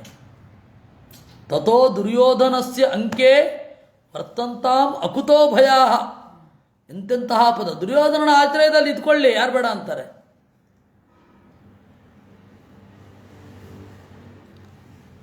ಅಧಾರ್ಮಿಕೀಂ ತ್ವಿಮಾಂ ಬುದ್ಧಿಂ ಮೌರ್ಖ್ಯಾತ್ ಕುರ್ವಂತಿ ಕೇವಲಾಂ. ಆದರೆ ಈ ಅಧಾರ್ಮಿಕವಾದ ಬುದ್ಧಿನ ಬಿಟ್ಟುಬಿಡಿ, ಈ ತರಹ ಮಾಡಬಾರ್ದು. ಭೀಷ್ಮ ಕಿನ್ನು ರಾಧೇಯ ವಾಚಾತೆ ಕರ್ಮ ತತ್ಸ್ಮರ್ತುಮರ್ಹಸಿ ಏಕ ಏವ ಯದಾ ಪಾರ್ಥ ಷಡ್ರಥಾಂಜಿತವಾನ್ಯುಧಿ. ಆಗ ಭೀಷ್ಮಾಚಾರ್ಯ ರಿಯಾಕ್ಟ್ ಮಾಡ್ಲಿಕ್ಕೆ ಶುರು ಮಾಡಿಬಿಟ್ರು. ಪುರೋಹಿತ ರಿಯಾಕ್ಟ್ ಮಾಡಬೇಕು. ಅವ್ನು ಬೈದದ್ದು ಪುರೋಹಿತನಿಗೆ, ಆದರೆ ಉತ್ತರ ಕೊಡ್ತಾ ಇರೋದು ಭೀಷ್ಮಾಚಾರ್ಯ. ಏನು ಉತ್ತರ ಕೊಟ್ಟರು ಅಂತ ಮುಂದಿನ ತರ್ತೀನಿ ನೋಡೋಣ. ಕೃಷ್ಣಾರ್ಪಣ. ಇವತ್ತು ಸಂಜೆ ಭಾಗವತ ಇದೆ. ಕೃಷ್ಣಾರ್ಪಣ. ಧನ್ಯವಾದ. ಒಳ್ಳೆ ಬಿಜೆಪಿ ಕಾಂಗ್ರೆಸ್ ಎಲ್ಲ ಕಾಲದಲ್ಲಿ ಇರೋದೇ.